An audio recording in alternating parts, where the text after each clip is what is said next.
This year's Caledonia County Fair is packed with excitement. Enjoy 2 incredible live performances featuring Aerosmith tribute band Draw the Line and country favorite Jamie Lee Thurston. Plus, experience the action-packed New England Rodeo, Bulls and Barrels, a cornhole tournament, the Demo Derby, truck pools, and free entertainment all week long. Save 20% when you buy advance tickets for just $20. Get advance tickets at Lyndonville Agway, Dad's 4x Tool and Supply in St. Johnsbury, or online at CaledoniaCountyFair.com. Friday, August 14th at Horse Meadows Senior Center in North Haverhill today. Enjoy hot dogs, baked beans, peas, and fruit. It's hot dogs, baked beans, peas, and fruits being served today at Horse Meadows Senior Center, 11:30 to 12:30. All meals include bread, milk, coffee, and juice, along with salad bar at Horse Meadows Senior Center. The Orange East Senior Center in the Bradford Community Building is open and serving congregate meals on Monday, Wednesday, and Friday at noon. The meal for this Friday, August 14th, will be shepherd's pie, California blend veggies, cranberry sauce, and dessert. For those 60 and over, the suggested donation per meal is $5. For those under 60, the cost per meal is $8, and takeout meals are available as well. On the menu at the West Barnett Senior Meal Site for Friday, August 14th. Meatball stroganoff, pasta, green beans, salad, homemade roll, and peaches. In-house dining starts at 11:30 a.m. Takeout orders are required by calling 603-638-4002. Your business card belongs in our newspaper. The Bridge Weekly's Business Card Directory gives your business weekly exposure for just $24 a week. Trusted by locals, seen by thousands. Get started today at thebridgeweekly.com. That's thebridgeweekly.com.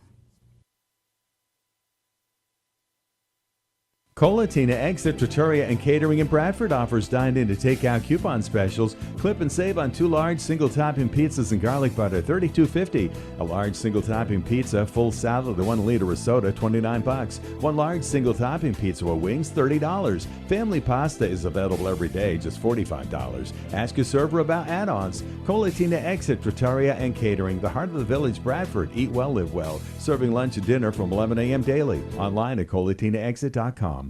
Finally, Red Sox win a game. Losing streak over. 7-0 the final score in Toronto. Winning pitcher Peyton Torley. Brilliant for 8 innings. Red Sox manager Chad Tracy. In so doing, got a lot of early count swings. You kind of look up and saw the pitch count where it was at. A lot of early count swings, a lot of weak contact. Had the fastball, got on the hands quite a bit.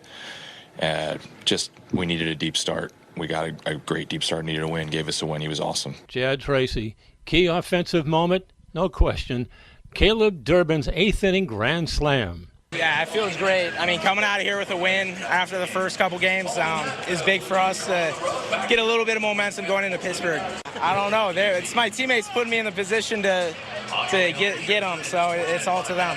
It's all right. It's all right. It's good enough. That's all that matters. It's good enough. Caleb Durbin, Red Sox 8, Toronto, no score. Sox in Pittsburgh tonight. Follow me, Tom Cuddy Sports. Our next guest brings cosmic country right into our neck of the woods this summer. Daniel Donato is one of the most exciting guitar players and band leaders out there right now, blending Nashville honky-tonk, country picking, rock and roll, bluegrass spirit, and jam band improvisation into a sound he calls cosmic country. He got his start around Nashville, including the hard-working world of Lower Broadway, and has built a loyal following with Daniel Donato's Cosmic Country. His music takes on roots of country and stretches them way out with live shows that feel different every night.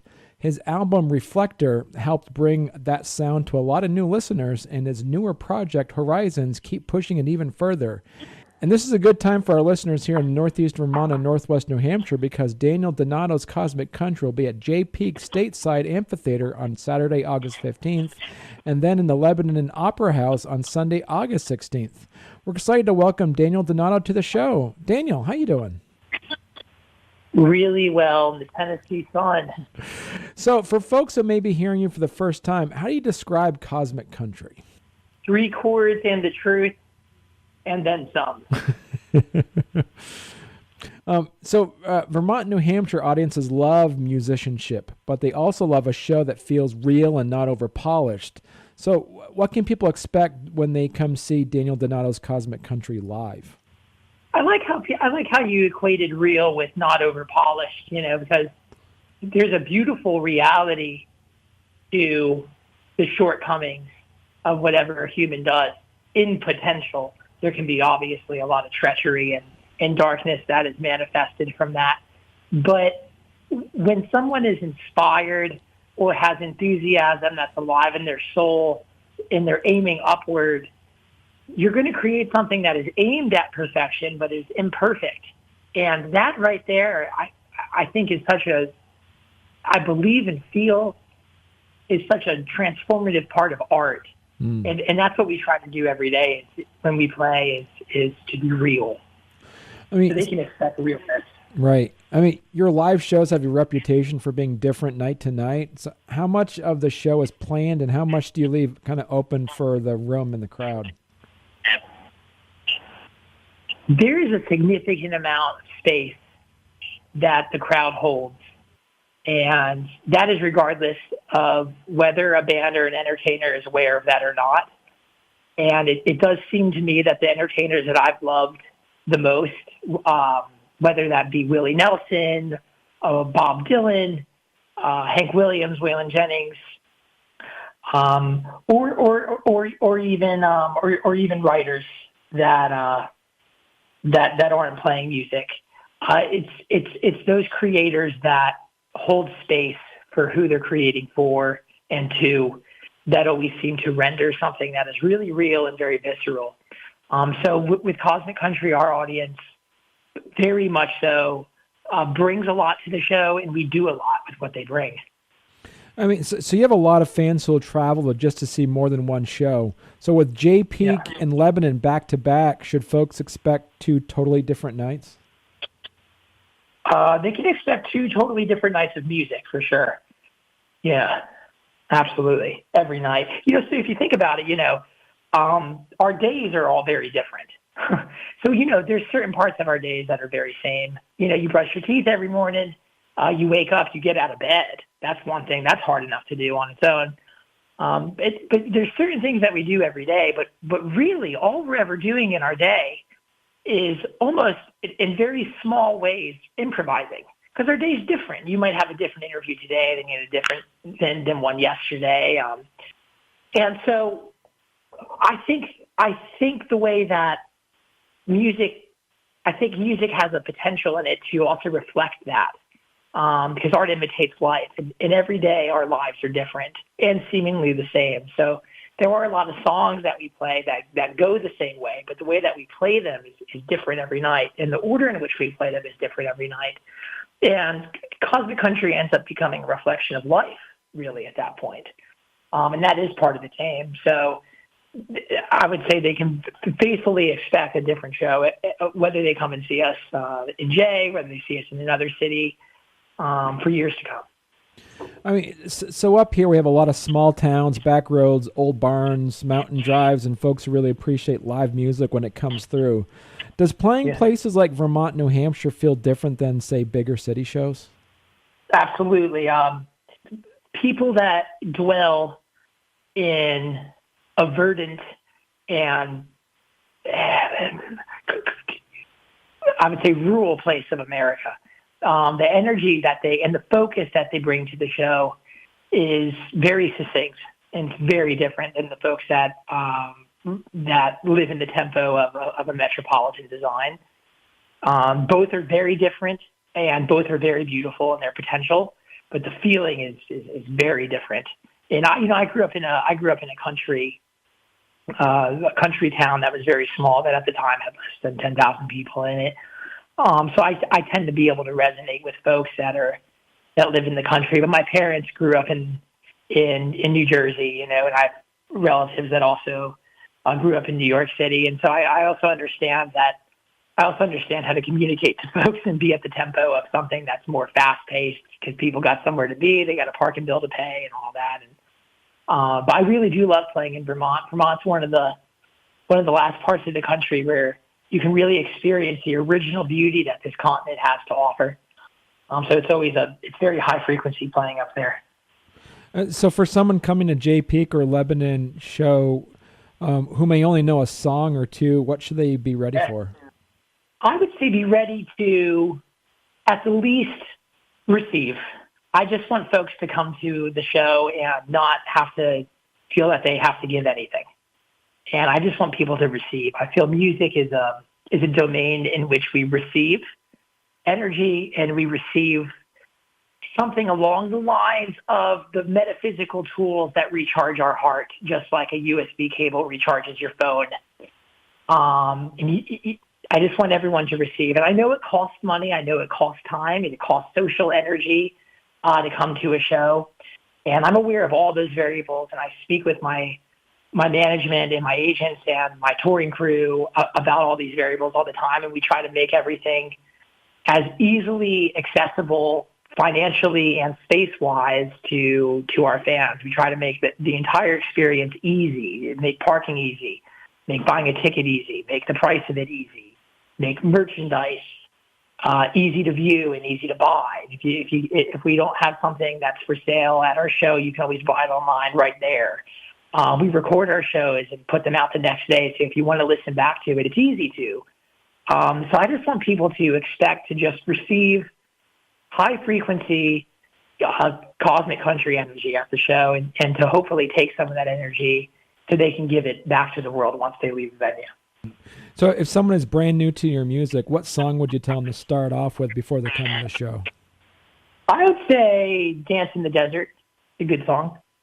So when people leave at Daniel Donato's Cosmic Country show, what do you hope they are taking with them?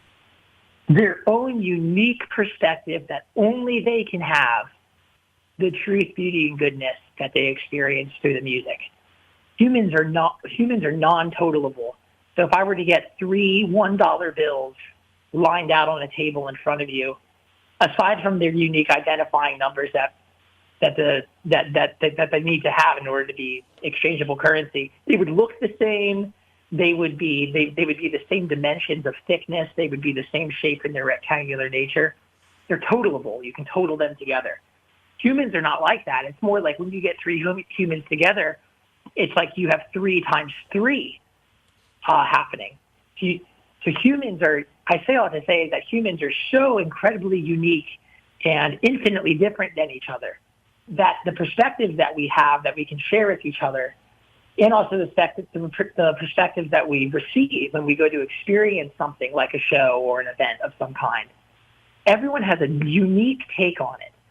And so I hope people can take some truth, beauty, and goodness from the music, have that go through the system that is them, that is themselves, and take those same fuels and deliver them out into the world and be additive to the people that they come in contact with.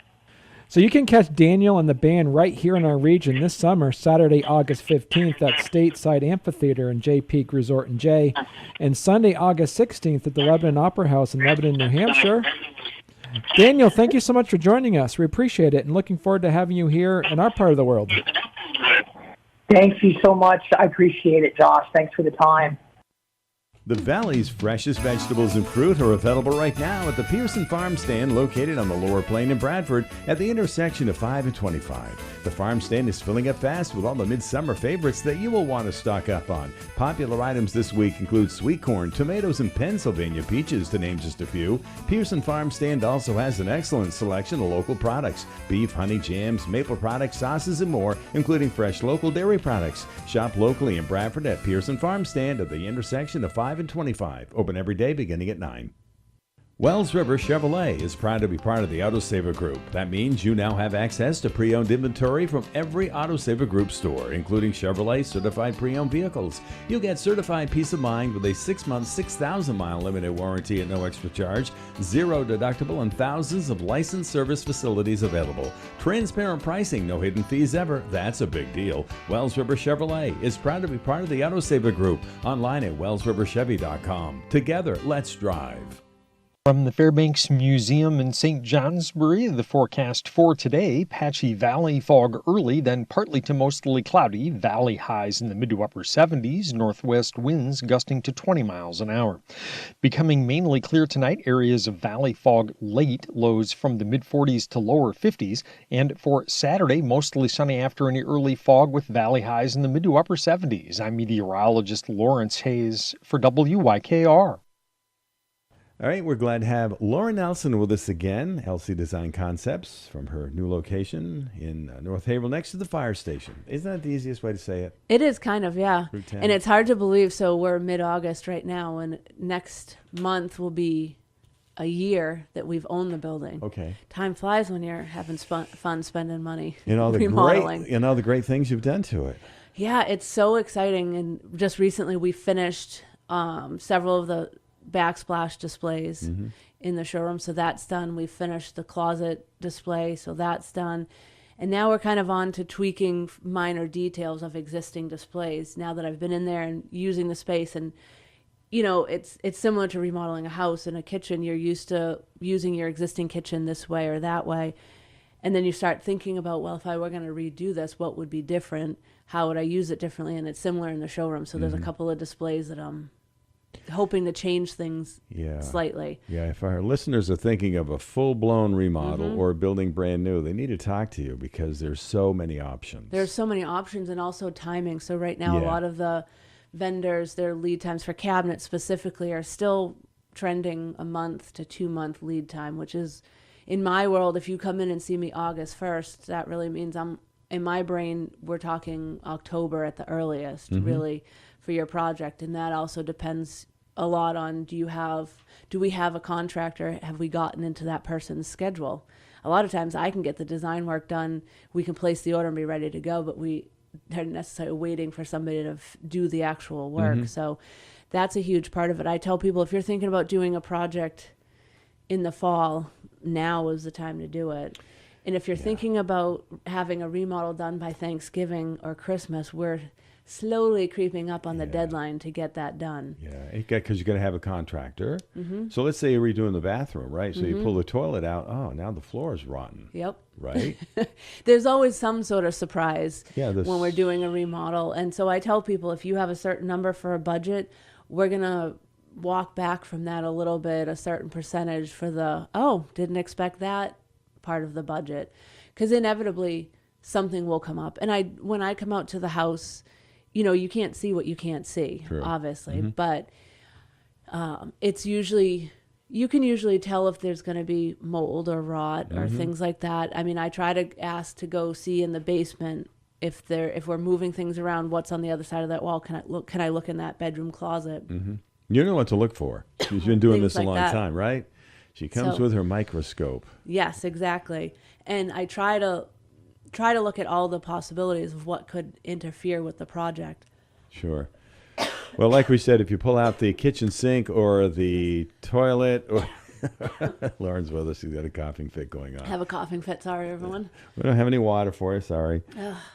We're good. Yeah, LC Design Concepts, right there on Route 10 North Haverhill. She checks with us every couple of weeks. But yeah, if you're thinking about doing any kind of project, small or large, good idea to check with Lauren because you never know what you're going to run into. And we don't say this stuff to be negative. No. It's just reality. It's just reality. And up here, because we have such a swing in seasons and temperature and all that, our houses take a lot of abuse. And again, what you don't see, you don't know about. So oftentimes we'll find surprises in the floor or in the walls. Flooring, that's one thing. I mean, Valley Floors, they've come across it. So we go to do a demo. I've measured the floor to ceiling height in a few places because nothing's ever a level plumb or square, even in a new house. And, you know, we've measured 90 inches and then we start doing demo and you're like, oh, look at that. There's 2 inches of flooring. Yeah, and if you change the dynamic, okay, now I want a light here. How do I get electricity to it? So you're going to have an electrician. You need to have a plumber. You need to have flooring. You got to have somebody who's good at doing wall work. Sure. And painting, and you have an open concept house. So now we're disturbing your ceiling, which isn't just the kitchen ceiling. It goes into the dining room, into the living room, down the hallway. So if we're disturbing the ceiling to put new lights in, are you okay with a break in the new ceiling paint at the hallway entrance, or you say, well, we got to paint everything where it continues. So sometimes working in older homes where you have defined spaces, even if we take out a wall, oftentimes we still have a header in there, can be a savior in terms of cost and project creep because you're only, say, working on the ceiling in that space. You have clearly defined endpoints for new paint, for example. So how do you deal with somebody that's interested but not interested? Not, they're kind of kicking tires. You still go out and check and do? Oh, definitely. You do? Okay. Because you never know. I mean, True. if someone were to call me from Burlington, Vermont, and they said, well, I don't know, I'd say, well, let's get serious. Let's get a little serious. But in most of this listening area, it makes sense. I have to come out to the house anyway. So whether I come out now and you don't do the project for 3 years, or I come out now and then you get the itch and you got to do the project now, I have to come out anyway. So. And there is a difference between dealing with you and a box store. We just had another client have that aha moment recently. Yeah. Not everything from the big box stores are going to save you money. Right. It's quite refreshing to find, to see an estimate from, one of them, and be able to easily beat their price without having to compromise on quality or integrity of the product. And I would assume if you, LC Design Concepts, are working directly with the homeowner and also, or the business owner, and also with a contractor, things are going to go smoother. Yes, I try to be there at every step of the way. Yeah. And I'm here. So when something comes up at a job site, I can be there to help troubleshoot, because something always happens at a job site. If your remodel goes perfect, I am like, I'm going to go buy a lottery ticket today. So, there you go. Because there's something always comes up. So we need to work as a team to make sure we can resolve it as quickly as possible and just keep moving forward. Right. And LC Design Concepts, located at Route 10 North Haverhill. When the flag is out, says open, you're usually there and ready to talk. So we have the new open flag. It's bright pink, Excellent. which you can see from a mile away. Yeah, we talked about that recently. And you're online.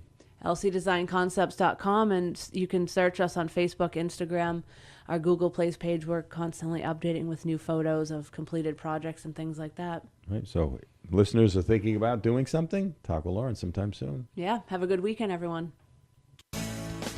Come into your North Haverhill Agway and talk to the people who know how to make your lawn, garden, and home projects easy. They carry wire fencing, welded, poultry, field fence, poly fencing and netting, wooden fence, split rail, PT post, railroad ties, garden stakes, bamboo, and poly-coated stakes, plus electric chargers, posts, and insulators. Conveniently located on Route 10. Find everything you need, plus expert knowledge and advice from the people who know. Your local North Haverhill Agway.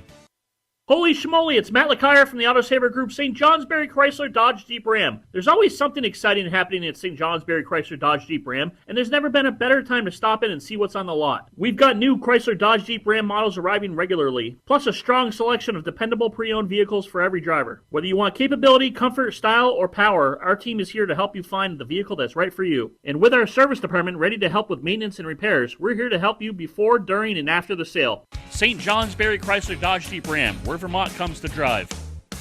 From the Fairbanks Museum in St. Johnsbury, the forecast for today: patchy valley fog early, then partly to mostly cloudy. Valley highs in the mid to upper 70s, northwest winds gusting to 20 miles an hour. Becoming mainly clear tonight, areas of valley fog late, lows from the mid 40s to lower 50s. And for Saturday, mostly sunny after any early fog with valley highs in the mid to upper 70s. I'm meteorologist Lawrence Hayes for WYKR. So we're excited to have back here in the studio Cheyenne Dunnels, who is a residential director over at Averte / Trivium Life Services. Yes, thank you for having me. I'm excited to be back. I know, this is exciting. We're just it's a monthly thing now. We get to check in and see all the fun stuff that's happening over at Averte. Third month now. I know. Look at that. Yes. See, all right. See, you're an old hat at this now. See, I'll be professional in no time. Speaking about that, so remind our listeners, what is Averte? So Averte is a residential facility. We work with those who live with severe and persistent mental illness, such as schizophrenia, schizoaffective, anxiety, depression, BPD, bipolar.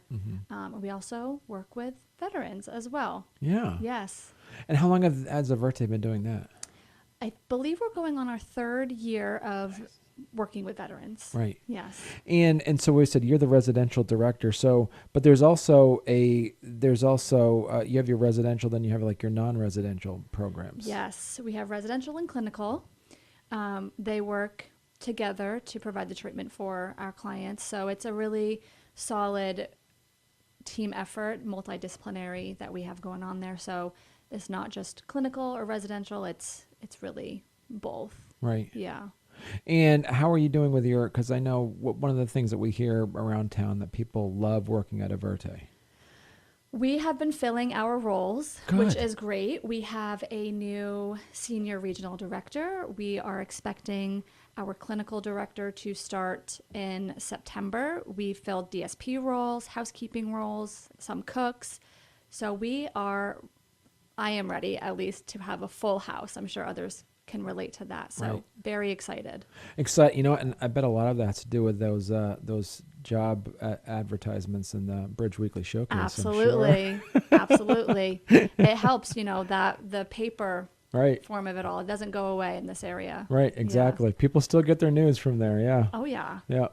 And so talk us a little bit about, I remember last time you were here talking about the Fairly flea markets. Yes. We have a lot of clients who are their artists in their own way. We have crocheters, painters, we have bakers.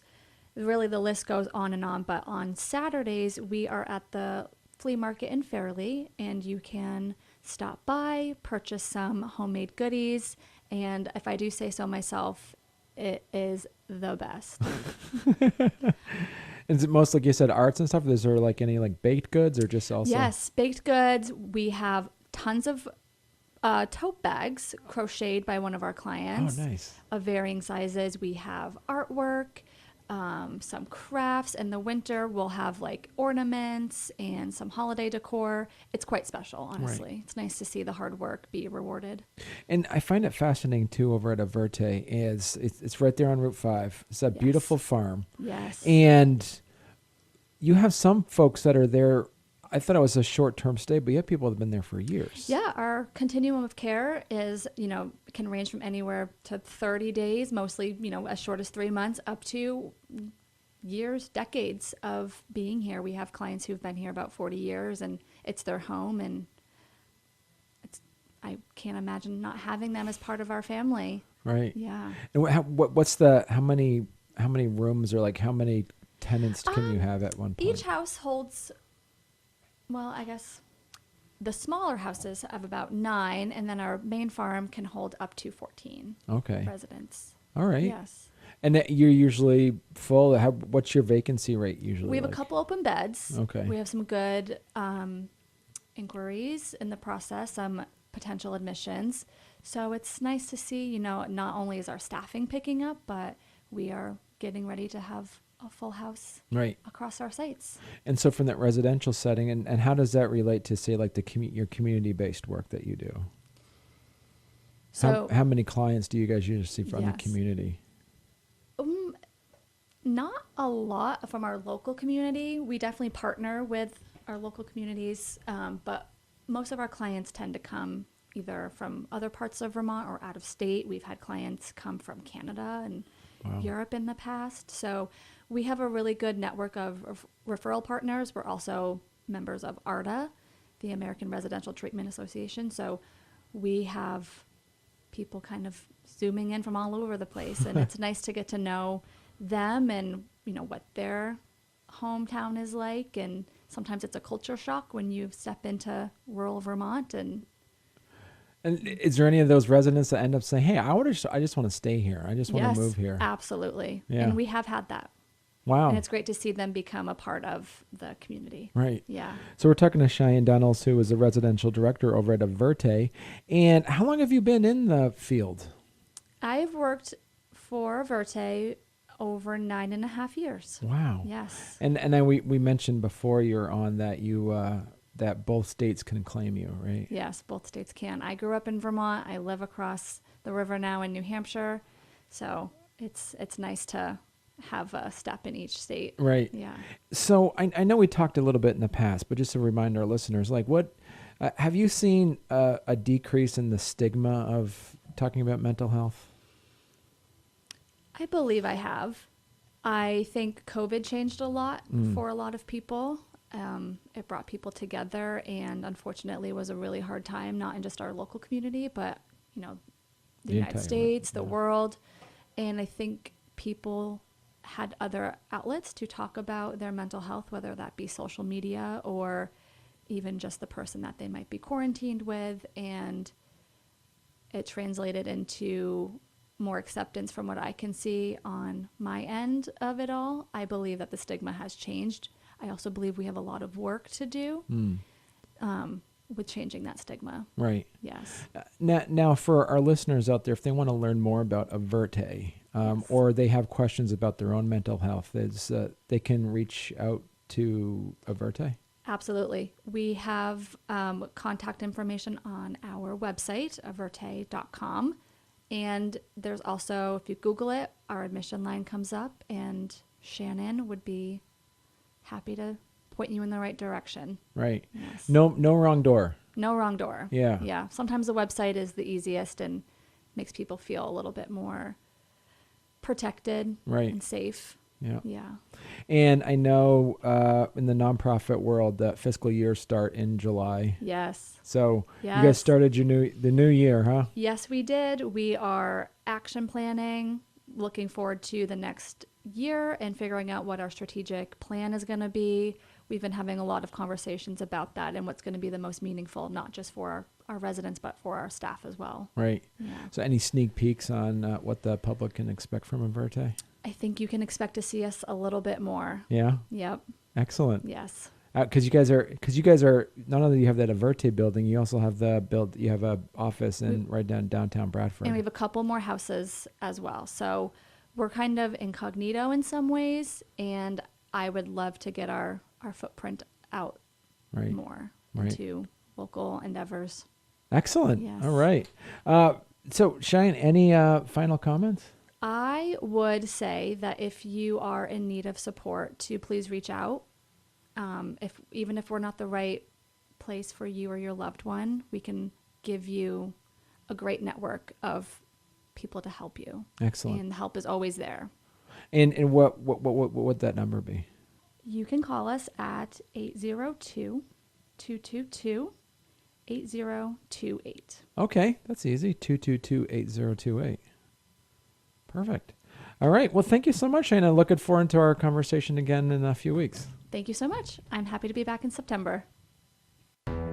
Chief Crushing and Excavation has plenty of products that can be delivered to you from one of their many nearby locations. Products available include sand for septic systems, crushed gravel, topsoil, clay fills, stay mat, ledge, and specialty items such as blue ledge and gravel. Chief Crushing and Excavation is fully insured and has Vermont and New Hampshire locations near you, including Wells River Quarry, the South Rygate Pit, Nick's Aggregate and Pike, and Blaisdell Sand and Gravel in North Haverhill. Excavation and full land clearing services are also available. For quarry operation hours, pricing, and directions, call Chief Crushing and Excavation at 802-584-3868.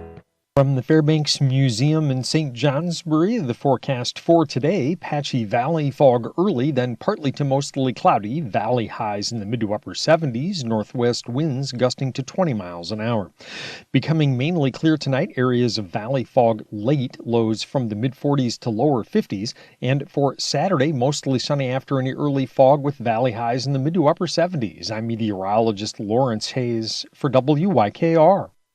Interesting season for you guys. Very interesting, and actually right now there's I think last night at last count I had 25 old race cars down there already on site. Tomorrow night? For tomorrow night. They're there now. They've been coming in all week. And we're just trying to think of the ones coming up that we know that are coming. Dozen? There's another 10 or a dozen coming. So it'll be 35. That is awesome. 35 old style. Probably the newest one would be 1980. Who? Dave Manning, we didn't count him. Is he coming? We didn't check him off. That's probably one of the newer cars coming, but 87, 88, probably one of the newest cars there. Right. So this is tomorrow night. So get there early, be able to view them, or will spectators be able to view them at some point? They're going to be right out there, right in lines, right beside the roads coming in, so you can walk through them and we'll do a parade. Excellent. At intermission. Good. So, yeah, it's going to be quite a show. Excellent. So people get there early, check them out. Check them out. And the weather's looking awesome. Being brought to you by Wells River Chevrolet, the Bear Ridge Speedway Race Report with Butch in April. What'd you say? About the first time. Yeah. this summer that had good-looking weather. You for the deserve day. it. You had racing last week? Oh, yes. We get it all in. Want to check it out? A little bit of rain. Wait a minute. What, 20 minutes? 10 minutes. Yeah, it wasn't long. Yeah. Really not enough to get your shirt wet, but yeah, it was just enough to grease things up a little bit, and came back and had a heck of a run. Excellent to hear. In the Sable & Sons Dirt Car Sportsman Modifieds, 35 laps later, Robert Tucker picked up the win over Richie Simmons. Jason Horniak, Thomas Placey, Max Dolliver, your top 5. Jason Gray, Todd Buchwald, Mike Ryan, Matt Lashua, and Jeremy Huntoon round out the top 10. So, good race for those guys. In the Wells River Chevrolet Dirt Car Sportsman Coupes, Michael Danforth. Last lap pass, next to last lap pass, over A.J. Pushy. Travis King third, Earl Maxon fourth, Alexis Pushy fifth, Terry Williams, Logan Martin, Cooper Hodge, Lucas Wheeler, and Chris Roberts rounded out the top 10. In the Dad's 4x Tool and Supply, Lucas Balls picked up the win over Keegan Tabor, Sean King, Kelly Miller, and Brian King. In the Extreme Car Dirt Car Midgets, John Falarno over Keith Brown, Brandon Piasca, Jeff Horn, Chris Murray, Will Hall, Daniel Piasca, Nick Freddo, and Travis Hall. Did not start. 8th, 9th, 10th, no 9th and 10th. In the High Country Dispensary late models, the Wreck Fest out there with Timmy Higgins, Ryan Christian, Kelly Miller, and Kevin Smith. In the La Valley Building Supply Dirt Stalkers, John Fields over Timmy Tucker, Tyler Fellows. Heck of a race between those guys. Keith Manser involved in that too. Mike Mann, Timmy Blake, Mike LaRock, and Chris Cole.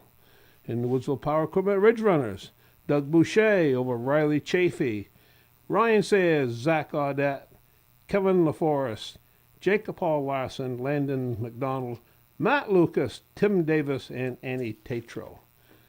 In the Ari Hinckley's Mini Sprints 600s, Nick Tozy over Domenico Diego, Todd Davis, Keegan Diganot, Cody Willett, Josh Wright, Tim Beard, Mike Catano, Addison Davis, and Costa Macris. Donnie Sharp was also there in the house and racing. Longtime racer from years ago. And in the Ari Hinckley Granite State Mini Sprints 500s, Jake Wolf, Dave Greenslet, local boy Bentley Robbins, Adam Flewelling, Jamie Como, Ainsley Davis, Eddie Spear, and Jackson Davis. And there was no Enduro, and that kind of wraps up what we had going there. Yep, that was the last appearance for the mini sprints this year. And you have a busy night tomorrow night, it looks like. Isn't it? Fairly busy, Yeah. yes. Stone's there, Sprint Oh, Cars in New England. Cars in New England there. Old Timers Night, as you said. The midgets are off, and the late models. You don't have to worry about that Wreck Fest Sorry, being off that's for what I the was night. going to look to see which ones are off. I was pretty sure they were, but I wanted to confirm it. That's all right. Yeah. But Sportsman Coupes, Sportsman Modifieds, Sportsman Limited, Dirt Stocks, Ridge Runners, And sprint cars. Stone, and as of right now, there's over 25 old-timer cars there, and we were just discussing it just a few minutes ago. We can think of at least another 10, maybe a dozen that may be there. Anything in In particular addition. interest out of those? Well, they all are. I mean, Anything- Yeah, I that, know, but I don't know. the I'm supposed to ask those questions. I know the 46 just has recently been added to Bill's collection, which was the George Barber car. So George Barber was the founder of Bear Ridge Speedway. So Yeah. that's really a track car. So it's exciting to see that. There's in honor of Herbie Gray 333 that came out. It was revealed at Waterford. Butch's Ghost, which has several of his cars that he won multiple championships with there. The Gremlin, which is my favorite. The old Paul Parker 61. He's a Hall of Famer at Bear Hall Ridge. of Famer, track champion there. Yep. So are cars coming out of mothballs periodically that you didn't know existed out there? Yeah, Not much, but they're just trying to keep the ones that are out there Going. in action. Yeah. So they get stuffed in the garage, and then they got forgotten, and are out behind the barn in the shed and forgotten. And trees are going through them. Yeah, if they're out in the elements, man, it's going to take over in a hurry. Yeah. And there's like Bill is just amazing at wanting to preserve the history and make sure these cars don't disappear, and has the resources to do it, which is great. But this is just they call it a still show, so it's New England Auto Racers is part of this, and so all these guys get points for being there, and it's a still show, so they don't race, because a lot of them didn't race on dirt, some did, some didn't, and they will go out if they want to. They'll parade. We'll do a parade lap around the track, a few laps. But so you'll see cars here that might not be at like Thunder Road or Claremont when we go to near, because it is a still show. And several of Bill's, he doesn't want to race or parade because they're not safe enough. They can go on the trailer and they can come off and they park, but they represent history. The 199 of old Harold DeRozier guy. Harold DeRozier. I mean, that car, and most of these cars, if you do, and you'll see them out there this week, slow laps. Yeah. Putter around, put it in second gear, and just kind of putter around, so they can to show the car was off there. Yeah. And then I'll give them a motion, and the guys that just wanted to just ride around a little bit, they'll leave, and there'll be 7 or 8 or 10 of them that got their helmets on and strapped in, and they'd like to pick the pace up a little bit more and go a little bit faster, and they'll try to put a show on. They're not racing with each other. They're just out there picking up the speed and trying to remember what it was all about. The oldest car, roughly? The 199? Maybe. Probably the oldest original car is the old original Pontiac Straight 8 of Harold DeRozier, Frank Clark's car. The 199. Yeah, that's from Lisbon then. From Lisbon. That's probably as an original as any car there is there. So Frank Clark, part of G.A. Clark then? Because that was the Pontiac dealership. Pontiac, yep. And Harold was a body man up there. Body man. Mechanic. And he's the one that drove it. Warren Rollins drove it after Harold drove it. Russell Engelson drove it.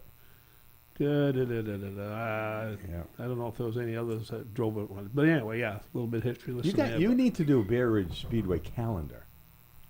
Do a bunch of pictures of these. Do you know how much of a nightmare that would be? People would be like, how come my picture isn't on January? How come my picture? That's why you put numerous pictures. The Facebook posts are like, I went through that with you can't Facebook believe posts. some of the stuff that people come up with. If I tried to do a calendar, our driver did this, and he wasn't on that. That's one thing I can control, not having to react to it, so probably not.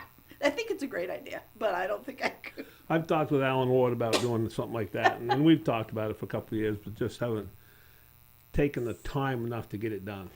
Time runs out. I know. Well, I got to start working on. We will, because we didn't for the 55, and then I need to start now. But working on the 60th, a nice full color program like they did for 35.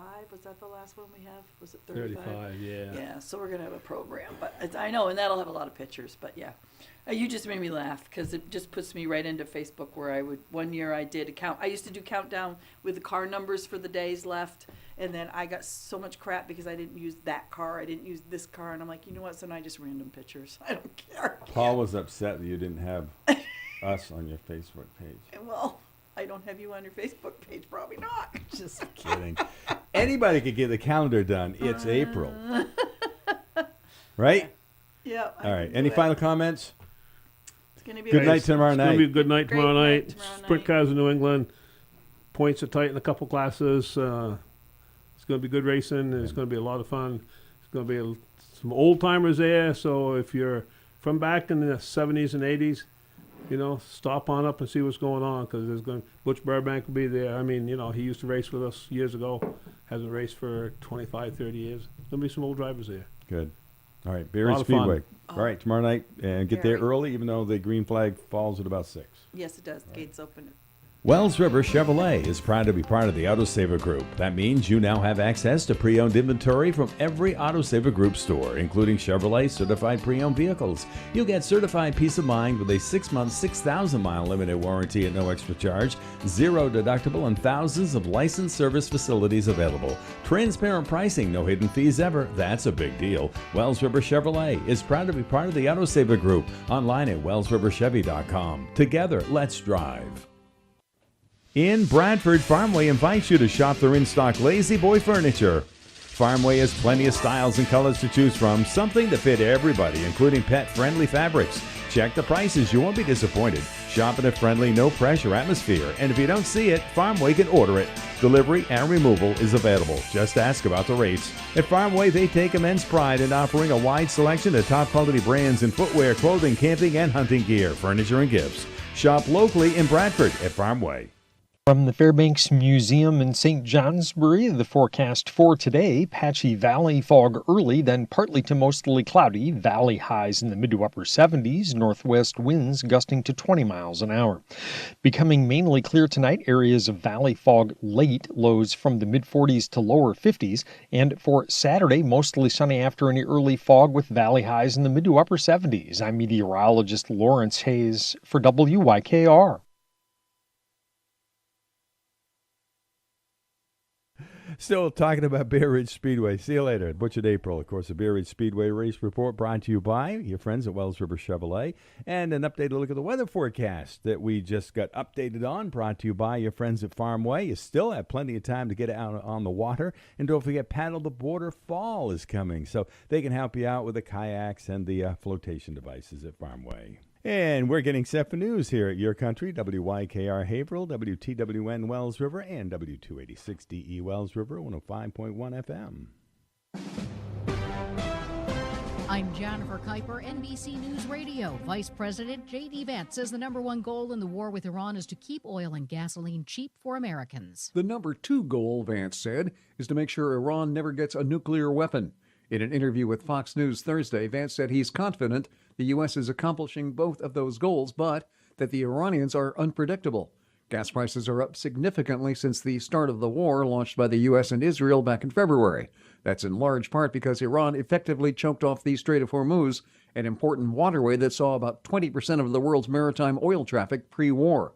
Vance also said he was confident that this war ends with the U.S. in a stronger position. I'm Mark Mayfield. The World War II memorial is under guard after it was struck by vandals. The phrase, "Clean hands, dirty money," was painted in red, and bubbles were also found in the memorial fountain and pool. The White House is accusing China of routing billions of dollars worth of goods through third world countries to avoid President Trump's 2018 tariffs. A new report titled The Great Transshipment Scam said more than 40 nations from Mexico to Israel are part of what it called a global shadow transshipment network. The administration estimated the practice cost the U.S. between $19 and $26 billion in tax revenue each year. According to the report, exporters hid the true origin of goods by repackaging, relabeling, or performing minimal assembly in another country before shipping those products to the U.S. White House Trade Advisor Peter Navarro said the scheme has long allowed China to launder its exports. And the report also flagged Canada, EU nations, Japan, and South Korea as elevated risk transshipment hubs. An American missionary is free after months as a hostage in northern Africa. Kevin Rideout was kidnapped last October outside his home in the capital of Niger. It's unclear who seized the 50-year-old missionary pilot. Before the opening bell, the S&P 500 is heading for a winning week. I'm Jennifer Kuiper, NBC News Radio. It's 2 minutes after 7. Charlie, good morning down there at Four Corners Farm. Are you in the fog? There he is. Are you in the fog, Charlie? Yeah. Yeah, it's foggy this morning. It's nice. And cool. It's starting to feel like fall again, which would be nice instead of all these hot summer days. What's this weather do to all your plants anyway? Oh, so for the strawberries, this is exactly what the strawberries need every morning, so that they have a nice cool morning, and then it'll clear off and be they'll just they'll be able to absorb that coolness. So when it does clear off, they won't get as hot during the afternoon. So then they'll ripen a little slower, but they won't come all at once, and they won't get stressed because of the heat. All right. We need an update in regards to what's happening out there with the blueberries. So yeah, it was another good season. We'll still have blueberries for sale in the farm stand, at least for a couple weeks. But our pick your own crop, we went out and checked the patch last night, and there's a little bit out there, but there's not enough to really be open. So we don't want people to drive from a distance to think that they can still pick blueberries. So pick your own blueberries will be done for the season. Again, just thanks for everybody who came out and participated. And that's kind of a done of our pick your own crops for the year. So we'll have to wait till next year for strawberries again, and then blueberries after that. Yeah, it comes and goes, so hurry. Melon season, what's going on with your melons? I know we've talked about that last 2 or 3 weeks that they were coming. Are they ready to go? Yes, we're now picking melons, so we'll have same thing. Melons is a pretty short season, so if you haven't had a melon over the next couple weeks, definitely swing in a few times and pick up a melon. They're really good this year too. Just with the soil and the weather and the hot weather, and we were able to keep the weeds out of them for the most part, so they had plenty of room to grow for themselves, and they look pretty good. Yeah, the seasons come and they go so quickly. And last week, I believe you mentioned 6, 7, 8 varieties of sweet corn this year. Yes, so we've gone through our first couple early ones, and now we're on to my favorites, which are the Takeoff, which is coming to the farm stand. That's the all yellow, and the Kickoff, which is our bread and butter, which is the white and yellow. And it's kind of funny that the Takeoff yellow is a little brighter than the Fantastic yellow. So and the varieties are planted next to each other, so we actually have some tricolor corn, which has 2 colors of yellow in it and some white, but they're all super sweet and they taste really good. And they're really good for what we have for this weekend for our bag special. It's really good for freezing and putting around, putting in the for processing and putting in the freezer, because it's nice and big, so you get a lot of corn for every cob that you cut off. How many more varieties still to come this year? I think we're got 2 more. Okay. Those are the later ones. We got Awesome. I think there's maybe just one more. We got Awesome. I can't remember. I don't think I planted. I think I ran out of seed, and I didn't have that one last really early variety for the fall. But all right. Pretty much our staples are for the super sweet varieties, and that's the Takeoff Fantastic, and we did a little bit of Awesome. Yeah. But our early trial varieties we were able to get through. We just flail mowed those under yesterday, and we'll just keep chugging along. The later patches of corn look good, so we should be able to have corn right up to the first frost this year. Yeah. Give us an update. I know it seems like you've been pretty excited about the haying season this year. How come? Yeah, after last year of the drought, it just coming up short and having to buy a lot of hay, it was kind of like let's make enough this year to to fill both the beef and the dairy, and we're getting close. I mean, I just started a little bit of third crop yesterday, and they're looking pretty good. Some places were thicker than others, but we do need rain. We're not in trouble, but we're not. It's not really a sigh of relief yet. We haven't got. It's been crazy. So we went to a family reunion on Wednesday, and drove back from Williston, and the road was sopping wet, all the way to Williston to Barrie. We got to Topsom. The road was still sopping wet. We got to Bradford. It started to dry out a little bit. And by the time we almost got to the farm, the pavement was dry. So it's, we've probably because of Tucker Mountain and Wrights Mountain, we've been missing a few storms. So it's a good soaker would be nice. We haven't had a good soaker in a couple weeks. I think we only got a 1/4 inch the other night. So yeah, the mountains do make a big difference in regard to our weather. All right, the farm stand is full, I assume, and it's also getting into that time of the year, peak canning and processing season. Give us an update there, Charlie. Yes, definitely. We have from our Roma tomatoes for your hot sauces and your salsas to our to the big canners, and along with cucumbers for pickles. Easy things to freeze that we have are green beans. Green beans, you just pretty much, you snap the tops off, do a quick blanch, and throw them in the freezer. Same with peppers. Peppers are also an easy one you can freeze. Buy a bunch of peppers and you just chop them up and freeze them. So it's a lot of stuff like that. To just have a list of the things you need. Figure out what you eat in a week, and do 10, 12 packages of it, and then that one item should cover you through the winter. Yeah, fruits, vegetables at Four Corners Farm, also flowers, Charlie. Yes, we actually put the flowers in a new greenhouse this year. One of our more permanent greenhouses, and they're doing really good. So we'll have plenty of bouquets right through the next month or so. Excellent, great idea. All right, the farm stand hours now, Charlie. Open every day, 9 to 6. All right. A great update. Enjoy the weekend. Looks like some pretty good weather, and we'll talk next Friday then, Charlie. Yeah, I'll talk to you next week. Thanks a lot. All right. Charlie Gray, and, of course, the Gray family at the Four Corners Farm, South Newbury. Be sure to stop by and check it out. Do it today. As we approach 9 after 7 on this Friday with Steve and John, 14th day of August, 2026. Don't forget, we have birthdays, anniversaries coming up at 7:30. Come out of that, chatting with the Fairbanks Museum and Planetarium. Right now, though, 53, heading for the mid to upper 70s as the fog lifts out of the valley. Plenty of sunshines in store today. We take a look at the weather, and this time around it's being brought to you by Crosstown Chrysler, Dodge, Jeep, Ram, Fiat in Littleton, home of the big deal. Hi, it's Kevin from Crosstown Motors in Littleton, New Hampshire. Let's make this the summer you drive home in a brand new Ram. Last month, we went all in on new Ram 1500s with massive savings, up to 20% off MSRP on select new 2026 models. For August, we've gone so much bigger. Same savings on 1500s, and we've added up to 15% off new 2026 Ram 2500 and 3500 pickups with the Cummins 6.7-liter diesel engine. Pair that with America's best full-size truck warranty, 10 years or 100,000 miles of limited powertrain coverage, and you're getting the best truck, the best warranty, and our best price, period. For example, save $15,716 on a new 2026 Ram 3500 Limited Crew Cab, stock number DT26206, or $9,604 on a new 2500 Laramie Mega Cab, stock number DT26023. You deserve a new Ram in your driveway, so let us help you find the perfect truck before these savings disappear. Come in today, beat the heat, and drive away happy with transparent pricing and no hidden fees ever. That's a big deal from Crosstown Motors. From the Fairbanks Museum in St. Johnsbury, the forecast for today, patchy valley fog early, then partly to mostly cloudy, valley highs in the mid to upper 70s, northwest winds gusting to 20 miles an hour.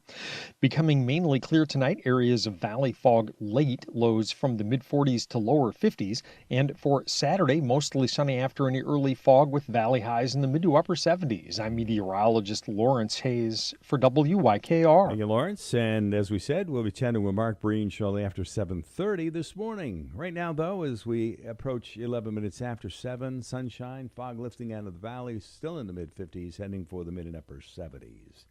And this updated weather, compliments of your friends at Crosstown Chrysler, Dodge, Jeep, Ram, Fiat in Littleton. In the next few minutes, conversation ahead yesterday with Winston Oakes, the owner of Butch KB in North Haverhill. We look forward to listening to that right here. Luke Bryan, country song came on. We're 15 after 7. Glad that you could be with us this morning. Stephen, John, and friends. We take you up to 9 o'clock this morning. And let's see, as we said, a conversation ahead yesterday with Winston Oakes of Budget Lumber. That's coming up momentarily. We're going to update you on the weather forecast. And let's see, birthdays, anniversaries at 7:30. Coming out of that, chatting with Mark Breen at the Fairbanks Museum. And then Neil Robie will be in here with us from Pete's Rubbish Removal out there in Pike. We got some trash talk coming your way, and we look forward to chatting with him. A couple of things on the community events calendar coming up on Thursday the 20th, 4:30 to 6. An introduction to computer usage presented by NECA, and that'll be at the Groton Connectivity Hub in Groton. And for additional information, you can contact Allison Ingerson. She's the Marketing and Customer Outreach Coordinator, 802-472-1011. Right now, though, we're ready to check out the weather forecast at 16 minutes after 7. Warming up in the mid-50s. Fog lifts out of the valley and plenty of sunshine today with temperatures in the mid and upper 70s. Being brought to you by Woodsville Power Equipment. Doesn't matter what the season is. Doesn't matter what the weather is. They can help you out.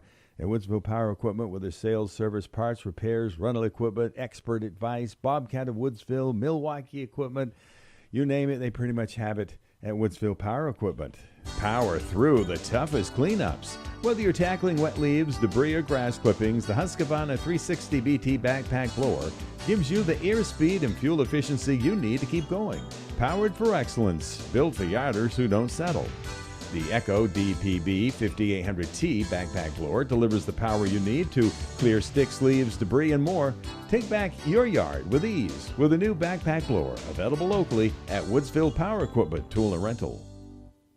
From the Fairbanks Museum in St. Johnsbury, the forecast: some valley fog this morning burning off, otherwise sun mixed with clouds, an isolated shower possible, cool in the 70s. Tonight, any evening clouds giving way to clearing, areas of dense valley fog reforming, lows in the upper 40s and low 50s. Saturday, valley fog burning off to sunshine, mixed with a few clouds, seasonably cool in the 70s. I'm meteorologist Mark Breen for WYKR. All right, Mark, he's going to be chatting with us in just a few minutes, shortly after 7:30. Right now, it's 7:17, 55 sunny degrees. Updated weather brought to you by Woodsville Power Equipment, Bobcat of Woodsville on the lot, and more. Be sure to stop in and check it out. They're at 4942 Dartmouth College Highway at 603-747-2322.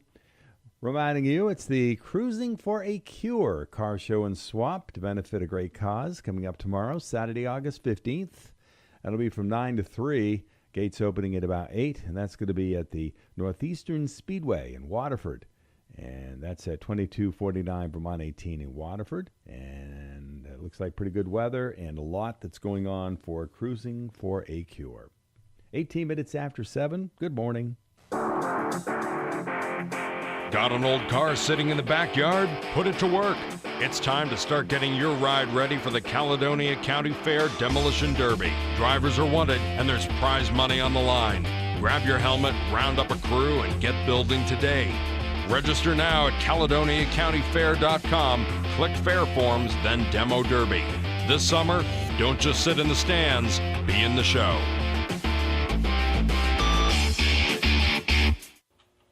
Our bi-weekly update from North Haverhill under the historic water tower, Winston Oaks. We're under the owner of Budget Lumber. How you doing, Winston? Hi, Steve. How are you? Good, thank you. Of course, Winston, how many years have we been doing this? Long, long time. And, of course, you've been down there how many years now? 26 years. Good for you. All right. So, over a year, we've been talking about this liquidation sale. So, give us the update. Here we are in August of 2026. What's going on there? Well, actually, it was 12 months ago we started this thing. Yeah. And kind of figured we were going to be out here in 6 months, pretty much, and didn't come to fruition because we got too much stuff to sell, I guess. And but we got down to, we're in a pretty heavy in interior door inventory still. We're going around and even market stuff cheaper. So some stuff it was 75 off is going to be more. So if you're still looking for some doors and I got a few exteriors actually too. So if you need something really reasonable, you'll probably buy a $1,200 door for $300. So come down, take a look, see what we got left, and you might get lucky. Yeah, well, you were stocked pretty heavy in the door section, weren't you? Oh yeah, we had 3,500 interior doors and near 500 exterior, but we're down some, but we still got a pretty good supply of 3-foot doors, interior ones especially, and we'll sell. You want to buy 30 doors at a time, $300. All right. Down $10 a piece. So. Sure. And you got plenty of odds and ends, I assume, still hanging around in there? Oh, we do. We got even got some hardware and a little bit of joint compound, and there's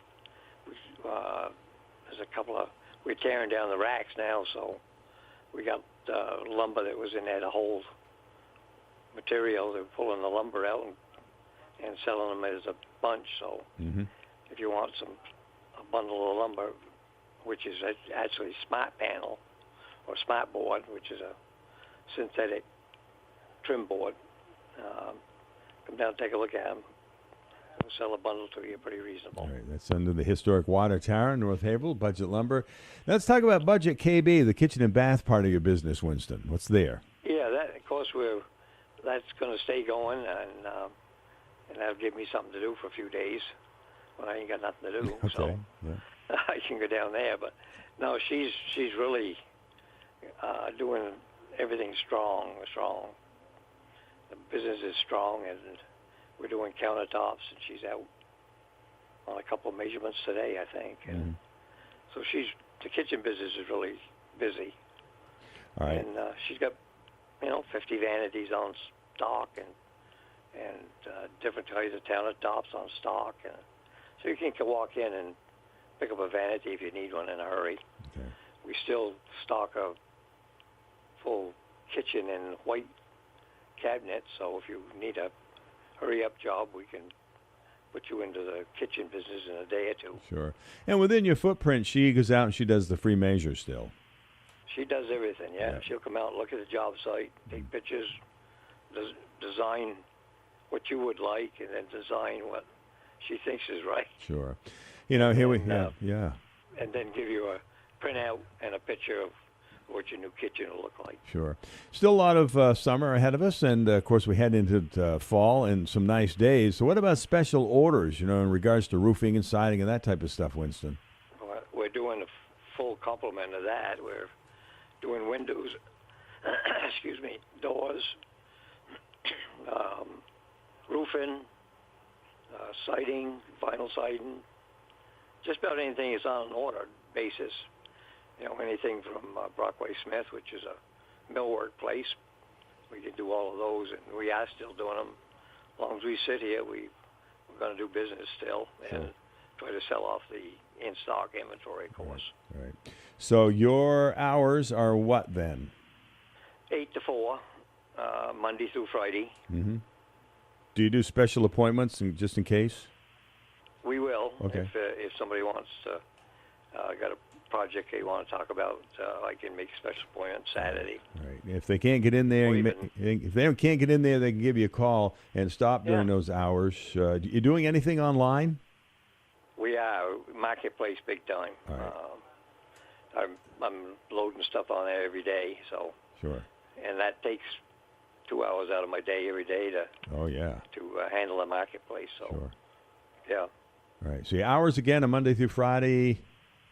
8 to 4. 8 to 4. All right. Budget Lumber, Budget KB under the historic water tower. Easy to find. Got the signs out there on Route 10 in North Haverhill. So we'll do this again in a couple of weeks. Still plenty of stuff on board. And don't forget, listeners, that you can still do the special orders for Winston at Budget Lumber. So don't forget. Absolutely. Do that. All right. Well, good luck with everything. We'll chat soon. Thank you very much. Ella Langley on the way. Good morning. 24 minutes after 7. A couple of reminders that Horse Meadows Senior Center at 91 Horse Meadow Road in North Haverhill will be presenting a free cardiac health screening clinic on Thursday, August 20th from 9 to noon. This is offered by HVC Cares at Dartmouth Heart and Vascular Center. Community awareness, research, and education saves lives. And the screenings are completely free of cost and include screening for blood pressure, blood sugar, and cholesterol. That's coming up. The Cardiac Health Clinic, August 20th, 9 to noon at Horse Meadows Senior Center, which is in North Haverhill. Glad you could be with us this morning. We'll be taking a look at the birthdays and anniversaries in about 5 minutes at 7:30. Come out of that chatting with the Fairbanks Museum and Planetarium. 55 degrees with Ella Langley in Choose, Texas. With Ella Langley, there's Choose in Texas, and good morning to you, Stephen, John, and friends, right up until 9 this morning. Let's kind of run down some of the things that are coming up. Birthdays and anniversaries are on the way. We come out of that chatting with the Fairbanks Museum and find out what's happening with our weather as we head through the weekend. And then Neil Robie stops by, Pete's Rubbish Removal, a little trash talk with Neil in just a few minutes at about 7:45. We hit the news at the top of the hour, and then we come into a busy 8 o'clock hour, chatting with Westward Auto Repair in St. Johnsbury, a conversation with Steve and Tonya from Batchelder Carpentry. Joshua Smith had a conversation with them earlier this week. Then we chat with Valley Floors. Then Liz Shelton, representing her family store in Woodsville, the Party Store. And then we'll have guests in here shortly after 8:30 this morning promoting some of the activities in Newbury as they celebrate the 250th. All that's still coming your way this morning. Right before the birthdays and anniversaries, we have the menu that's being served at Tuddles Family Diner right here in downtown Wells River. Some of their specials today include the haddock sandwich with chips and pickle, and also the open-faced hot turkey sandwich with french fries and a side. And they also have the local Wayside Meadow Burger available now, and they invite you to stop in and check that out. Getting a lot of great compliments on it.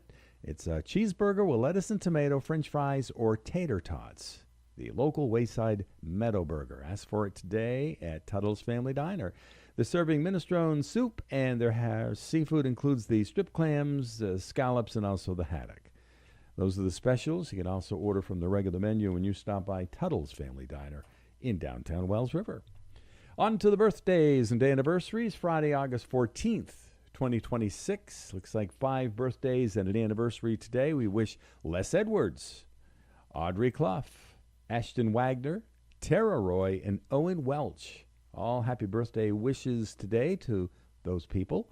And happy anniversary to Mike and Jeanette Shepard. And that's it on our local wish list today. The birthdays and the anniversary. Happy birthday again to Owen Welch, Tara Roy, Ashton Wagner, Audrey Clough, and Les Edwards. And happy anniversary today to Mike and Jeanette Shepard. And there you have it. If you have a wish you'd like on the radio, get it to us as soon as you can, giving us time to prepare for the day of your birthday or anniversary. Distracted driving can take many forms, such as changing music, eating, or talking on the phone. But the most dangerous by far is texting while driving. Although it may seem harmless in the moment, it takes your hands off the wheel, your eyes off the road, and your mind off driving. A dangerous and sometimes deadly combination. Be a responsible driver. Turn on an auto reply feature or app that notifies your friends and family that you're driving and cannot reply. Or better yet, turn off your phone entirely. Please, pledge to never drive distracted. It's not worth your life or anyone else's. Take it from me and MMG, protecting your piece of the world. The Swenson Insurance Agency of Bradford is an independent agency that represents regional and national insurance companies to meet your insurance needs. The professional staff can provide you with the expertise you deserve to make the best insurance buying decisions. Service is their best policy at the Swenson Insurance Agency, Bradford. All right, we're transitioning, Mark. It seems like we're heading from summer into fall in a hurry because for us that live in the valley, we start seeing fog forming on the rivers more often. Yep, it's one of those classic foggy mornings out there, and that's, I mean, the reason that it's typical has to do with the fact that we're losing daylight. We're losing it relatively quickly. So it doesn't sound that much, 2.5 minutes a day, but that adds up. It adds up fairly quickly. I mean, if you think about that, that's really, so we're talking about 20 minutes a week. That's in just 3 weeks, we're going to lose another hour of daylight. That's a noticeable change. And so with those longer nights, it gives the atmosphere a little longer to cool off. And when it does, with the moisture, and just we're talking typical moisture, not anything,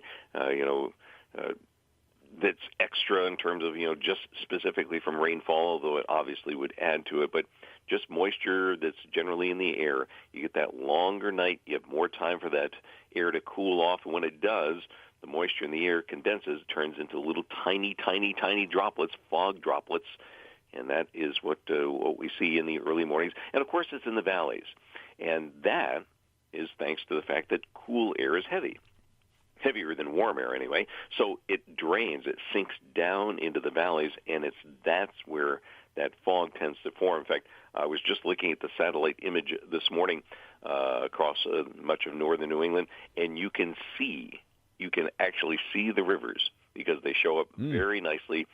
These and it looks like, if you drew a map that had rivers on it and all the streams that feed into them, that's exactly what it looks like. You can see the long strings of the major rivers and then the little branches as those smaller rivers and streams that feed into those larger rivers. So. All right, interesting stuff, yeah. Are there any, it seems like we start talking about harvest season. As we lose light, does that have anything to do with our fruits and vegetables coming into season and ripening? Yeah. Well, that's part of, so you talked about, we are kind of transitioning into fall, and one of the things that happens, there are a lot of both animals and plants that they're very sensitive to the amount of daylight. And as that decreases, it kind of triggers things in certain plants. Various fruits start to get, the signal to start ripening, that sort of thing. One of the things that happens, corn. It happens, it really starts ripening as the days are getting shorter. Now, of course, it takes a certain amount of time for it to grow anyway, but it is one of those things that definitely triggers that. Animal behavior changes as well.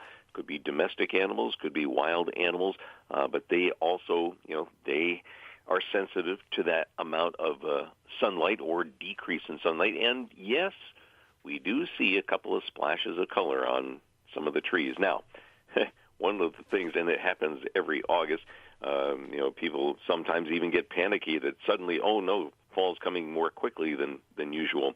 But one of the things that happens with certain trees, trees that are weaker, they're diseased, they're under stress, they will lose their leaves more quickly. And so that's not necessarily a sign that suddenly, fall's kind of jumping ahead of schedule.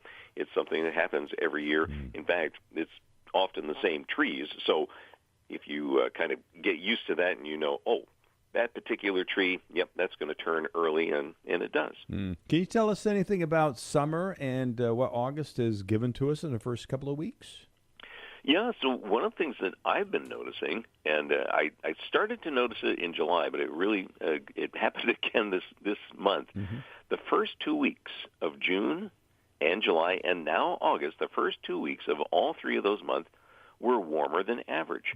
In fact, this particular month, we're 4 degrees above normal for the first 2 weeks in August. So it's been very summery, but each of those months, the second 2 weeks, has cooled off. It's been near or below normal in terms of temperature, and that is somewhat of the anticipation, not meaning that summer's kind of head out the door, but I just mean that, we've been running well above normal. In fact, every day here at the museum, every day this August, we've reached 80 degrees or more, which, our average high to begin the month is 81. But now the average, of course, we're getting later in the month. The averages are starting to slip a little bit. Average highs are in the upper 70s. So now when we get to 80 degrees, that's above normal. And so we've had kind of a streak of it again. I think that we're going to break that streak today, either today or tomorrow. We'll be in the 70s for high temperatures today, tomorrow. It looks like Sunday as well. All right. We know that they've had it for quite a few years here in Wells River. They say, so long summer, hello fall, and that event's coming up in just a couple of weeks. We'll have more on that in the days to come. All right, anything in regards to how things cycle through, maybe that you've also observed up there at the museum? Yeah, well, I guess, that change that I just mentioned, 2 weeks warm, 2 weeks cool for the summer months, that's some kind of cycle. Mm-hmm. But quite honestly, I have no explanation for that. Okay. But there's another cycle, and I'm sure that people have noticed this before, especially if you have, a particular outdoor event that you do, let's say on a weekly basis, and it could be Tuesday, Thursday, Saturday, whatever it is. And so, but it seems that in the summer, if it rains, let's say on a Tuesday, and it rains on a Tuesday, it seems like almost every week it seems to rain on that Tuesday. So there almost is this weekly 7-day cycle. Now, that has nothing to do with how calendars were created. However, it's something that I noticed when this is going back to high school, so that's more than a few years ago for me, but one of my science teachers, he had this great it was a thermometer that recorded. It was actually we call it a recording thermometer. There's a pen on a piece of paper that actually scrolls around over a week, and so it goes up and down, and he would color it in, and you could see which days were warmer, which days were cooler, and he would have an entire month on the board, and then below it he would have the previous year. And one of the things that I kept noticing was that so just like we talked about the months, 2 weeks warm and 2 weeks cool. Well, I was noticing on a weekly basis, if it was warm to start the week, it was cold to finish the week, it would do that for week after week after week. Eventually it would change, but so it's that same kind of cycle. So one of the things that I've noticed is Sunday, and of course it's kind of in our forecast, there's a chance of rain late on the day on Sunday. But I think I've said that almost every weekend in the summer. I believe you have, Mark. Yep. Well, you're just predicting the weather. You're not the one that makes it. Oh, yeah. Right? All right, we talk about the night sky, and you've been talking about the meteor shower, an update in regards to that, and also a total lunar eclipse coming up. Yeah, so last week we talked about, the fact that the Perseid meteor shower would peak this week, and it did. Unfortunately, Wednesday night was the peak, and it was kind of cloudy, but it was clear last night, and even though it wasn't the peak night, I peeked outside, and I did see a few meteors around 3:30 in the morning, and I heard from a few people, somebody down a little farther south, they actually saw 6 meteors in about 15 minutes. So some pretty decent displays as far as that goes. Now, this particular meteor shower will kind of continue to decrease. You might still catch a couple. I wouldn't not go out for the next couple of nights. But then the next good chance of meteors, that's going to happen in October, so we'll have to wait until then, and we'll give you more information as we get to there. But you also mentioned, yes, a nearly total lunar eclipse. When I say nearly, 97% of the moon gets covered.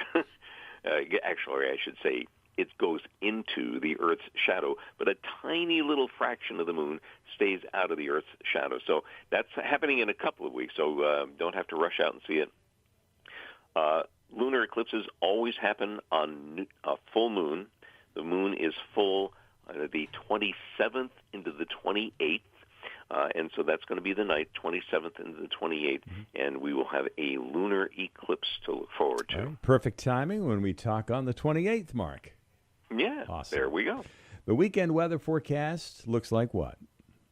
It looks like we're going to get rid of this fog by mid-morning or so. That means we'll enjoy some sunshine. It will mix with some clouds, and there could be an isolated shower, but the chances are really low. Basically, a pleasantly cool day in the 70s. Tonight, those clouds clear out. The fog comes back in, upper 40s and low 50s, and tomorrow, kind of a rinse and repeat. The fog burns off, and we get some sunshine mixed with clouds.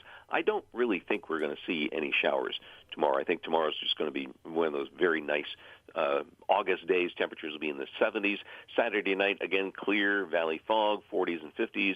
Sunday, though, looks like the sun will give way to clouds. We could see a shower late in the day, 70s to near 80. All right. Hey, there you go. As predicted by Mark Breen and the gang at the Fairbanks Museum. Well, meanwhile, enjoy the weekend, Mark. Well, thank you, and you too, everybody. Thanks for all the great information again. All righty, you bet. All right, Mark Breen, and brought to you by Hatch Lane Farm, Wicked Good Dairy Delights and Profile Meats, Route 10 North Haverhill. Breakfast and lunch are served Sunday through Friday at Hatch Lane Farm, Wicked Good Dairy Delights in North Haverhill. While you're there, check out the Grab and Go for a great selection of sandwiches, salads, soups, including heat and eat meals. They also offer homemade muffins, breakfast sandwiches, salads, baked goods, and great tasting sandwiches. All meals are made fresh in their kitchen. Hatch Lane Farm, Wicked Good Dairy Delights, located at Route 10 North Haverhill. Check the Hatch Lane Farm Facebook page for daily specials and highlights. The weekend special for the month of August, Whoopie Pie Sunday. Bar Harbor Bank and Trust helps businesses succeed. We're proud to be recognized by Forbes and Newsweek as one of America's best banks multiple years running. We can help you get the financing you need quickly and improve your cash flow. With over 50 branches and 90 ATMs across northern New England, we make managing your business easier. Whether your business is growing, expanding, or evolving, we can make it happen together. Bar Harbor Bank and Trust. Good things happen when we work together. Member FDIC. From the Fairbanks Museum in St. Johnsbury, the forecast, some valley fog this morning burning off, otherwise sun mixed with clouds, an isolated shower possible, cool in the 70s. Tonight, any evening clouds giving way to clearing, areas of dense valley fog reforming, lows in the upper 40s and low 50s. Saturday, valley fog burning off to sunshine, mixed with a few clouds, seasonably cool in the 70s.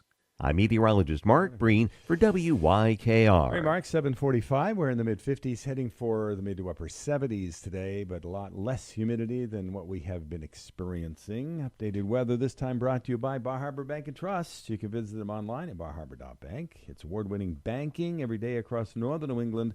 Member FDIC, equal housing lender. Neil's with us, Neil Robie, the owner of Pete's Rubbish Removal. A little trash talk that we're going to end up doing, but we're going to first take a break for a minute or so, and then we'll be chatting with Neil. All right, it is that time, 7:47. Neil is with us. He chats with us once a month to find out what's happening at Pete's Rubbish Removal, and I assume it's been a good summer, and people driving those trucks are staying safe. We hope. They are, Stephen. Good to see you this morning. Yeah, likewise. So Pete's Rubbish Removal has been around a long, long time. 1957 to be exact. Isn't that something? And you've had it how long yourself now? I guess we're running on 21 years plus. Okay. What's the deal with household hazardous waste? Is that a term? Okay, yeah. HHW is a term that probably most people in the public wouldn't need to be aware of. Okay. But the details of it are something that's gotten to be more and more of a hot issue lately. It has. What do you mean hot issue? What's going on? Right. Okay, so let's just focus on, I guess, the main one right now that's the hottest issue is lithium batteries. I bet everyone listening, I'm sure, owns some cordless tools. And then you can go on to, obviously, electric cars and everything under the sun. And, hey, the energy storage is getting better and it's getting more efficient. Well, they all have a life expectancy. Well, therein lies the issue, doesn't it? There you go. and hey, I don't want to get into the politics and and what should happen because we'd like to have maybe some incentivized way for people to dispose of that. Mm-hmm. The problem is, and we know in the North Country, a lot of those incentives don't exist. So let's just get down to what can people do, right? Good. What can we all do for a better world? You know what I mean? Without being cliche. Yeah. But hey, there are ways to get rid of, whether it's your oil-based stuff, whether it is your lithium storage. There are ways. They might be different depending on your municipality and especially even what side of the river you're on. So some of it might be nuanced, but by all means, do not put it in your regular trash, in your waste stream. So I want to say we've had 3 major fires in the Northeast just in the last month at waste facilities. So Stephen, what's happening is people don't have good ways. They're not thinking about what's going on. Their Milwaukee, battery breaks or starts blinking the red and green. Boom, they throw it in the trash. What happens is in our compactors is that gets crushed in an environment that's like an aerobic environment, right? Because it's we're packing trash. It creates heat. Mm-hmm. And when that happens, and then you have these, complex chemicals present, we're talking fires that are not just environmental, but also very dangerous to the people in my line of work. My drivers or the guys at the transfer stations and even the guys at the landfills. Well, I would assume it's a different type of fire, and then also the fumes from it. Right, the fumes from that, the ability to put that out. So we're working now on procedures on what the driver needs to do if this happens, like in the back of his vehicle, and that is complex. So those are some of the hot issues right now we're dealing with. But just if you're listening in, or if you know people, they're trying to get rid of these kind of things, don't throw them in the trash. It might be different. Like if you're in Groton, Rygate, Wells River, right?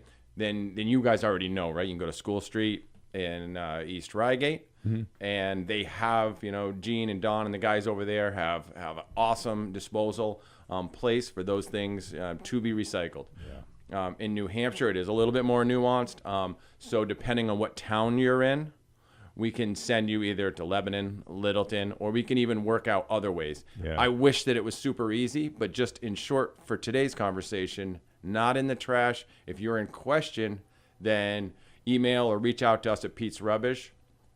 We'll have the answers for you. And then obviously there's a sundry other list of, like I said, oil-based paints and other kind of like chemicals and stuff, and we can help you with some of those. But for today's conversation, I just want to kind of emphasize the lithium. And our hats off to those guys that run the recycling center in Reigate.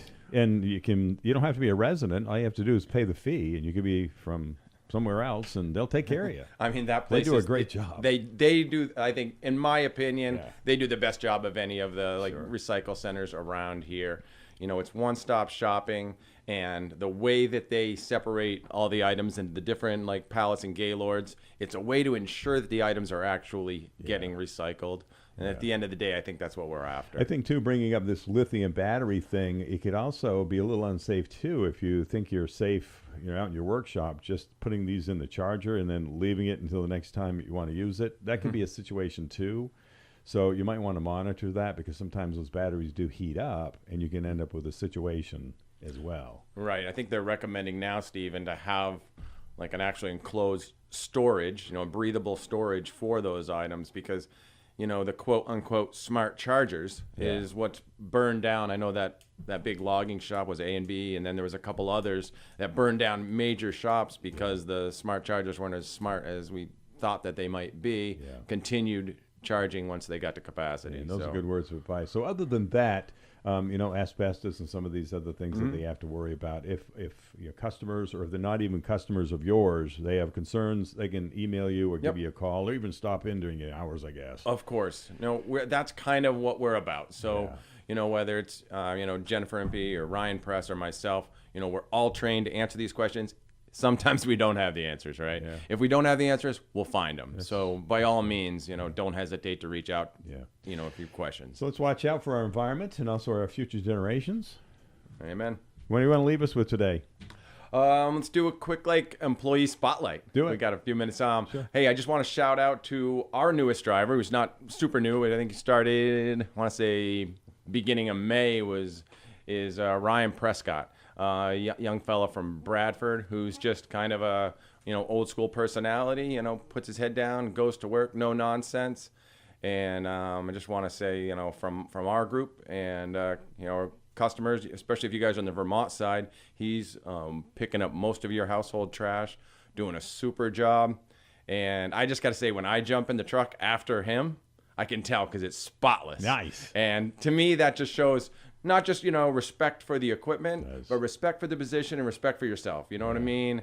And when I get in there, it's just so pristine, and it just kind of makes me happy. So it does. So anyway, shout out to him. Yeah, watch out for Pete's Rubbish Removal, those big trucks, and also all the big trucks out there. It's a different world when you're on the highway nowadays, isn't it? It is. It is. Texting and driving and all that. Man, careful. You look through the windshield and you see the top of somebody's head.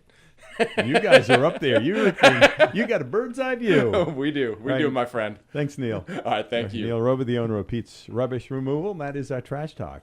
Opera Valley RV at Eric's Auto Body in North Haverhill can take care of your RV roof problems with Flex Armor. Flex Armor sprayed RV roofs have been changing the RV world since 2005. Flex Armor combines spray polyurea technology with RV construction to create a seamless sprayed RV roof.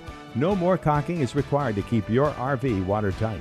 Upper Valley RV at Eric's Auto Body can explain how Flex Armor will eliminate the need for future repairs. We are 7 to 5, Monday through Friday, 82 Business Park Road in North Haverhill. For centuries, funerals have helped us say goodbye. No matter what kind of funeral ceremony you are planning, Ricker Funeral Home and Cremation Care of Woodsville will help you to understand the various parts of a meaningful service to honor the life of your loved one. These elements include music, memories, readings, visitation and reception, eulogy and remembrance, symbols, procession, graveside service, and funeral reception. Together with Ricker Funeral Home, you can create a ceremony deserving of the special life that was lived. For additional information, contact Ricker Funeral Home in Woodsville.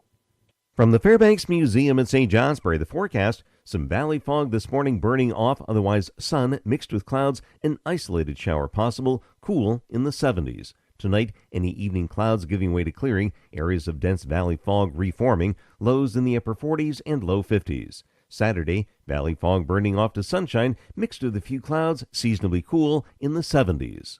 I'm meteorologist Mark Breen for WYKR.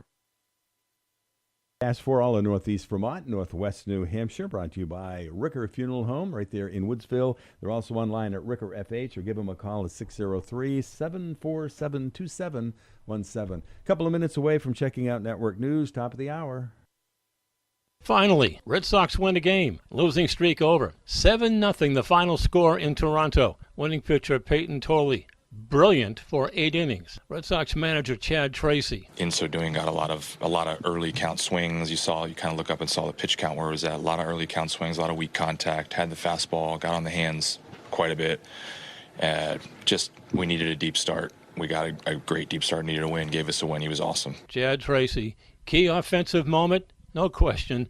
Caleb Durbin's 8th inning grand slam. Yeah, it feels great. I mean, coming out of here with a win after the first couple games is big for us to get a little bit of momentum going into Pittsburgh. I don't know. It's my teammates putting me in the position to get them, so it's all to them.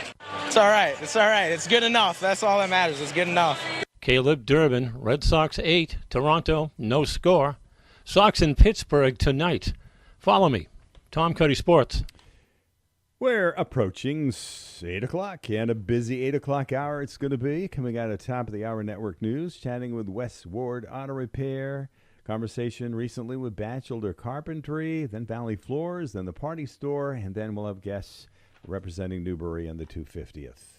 Rowe Health Center will be holding an open house. They invite you to join them and meet the new providers. Coming up this Thursday, August 20th, it'll be from 5 to 7 p.m. Rowe Health Center, Swiftwater Road, Woodsville. Top of the hour network news here at your country, WYKR Haverhill, WTWN Wells River, and W286DE Wells River, 105.1 FM. Patriots and Colts played a not very interesting preseason game at Gillette last night. Final score, Patriots 13, Colts 13. Statistically, the Patriots controlled. They dominated, but they need to play better. Head coach Mike Vrabel. We're going to have misses. We're going to have mistakes. And everything we do, we just need to be able to come back. We need to be able to bounce back, and we need to be able to answer. Guys are going to drop a pass. Guys are going to miss a block. We're going to miss a kick. Not let those things pile up. We got in a position to win a football game, and you want to be able to make them. Vrabel spent quite a long time at the podium, in front of the microphone. His conclusion, his team needs lots of work. You just keep chipping away at it and keep progressing and keep learning and working hard. And the guys all understand. The guys in the room, those guys are the first guys down there working and progressing, and then see it translate into the football game. Patriots head coach Mike Vrabel. Next up for the Patriots, next week, the Philadelphia Eagles in Foxborough. As Tom Cuddy with his updated report, every couple of weeks we head to St. Johnsbury. We say good morning to West Ward Auto Repair, and Brett Trahan is the owner, has been now for pushing a year and a half now, Brett. Good for you. Yes, sir. All right. Yes, sir. Trying. Hey, Brett, we're wrapping up summer and heading into fall. You know, it's been a good summer, but, you know, in regards to safety, some of the kids that are still out there on the street and the school buses are going to be out there, maybe some things you could add to safety this morning. Yeah, absolutely. So the biggest thing when it comes to safety, when it comes to vehicles, is obviously making sure that you can see, you know, wipers, windows, things like that, because you want to be able to see, especially as you're kind of getting the idea of watching out for kids running in and out of traffic. Second thing I'd say would be your tires, because obviously your tires, the best brakes in the world won't be able to stop a bald tire, if that makes any sense. It does. You know, so making sure your tires are adequate and up to par, and then along with your brakes, because you know how these kids are. I know my kids love to dart in and out of things, you know, without even letting me know. So always be able to be prepared and ready to go. All right, so you have a towing company as well, which is also part of West Ward Auto Repair. What are some of the things you have seen this summer, and maybe words of caution as we head into fall, Brett? Yeah, a lot of things that I've actually seen a lot this summer is rusted, broken parts, control arms that break because of rust. Other things that tend to break away, like subframes and body panels, and next thing you know, they can't go anywhere because the car is kind of sitting there.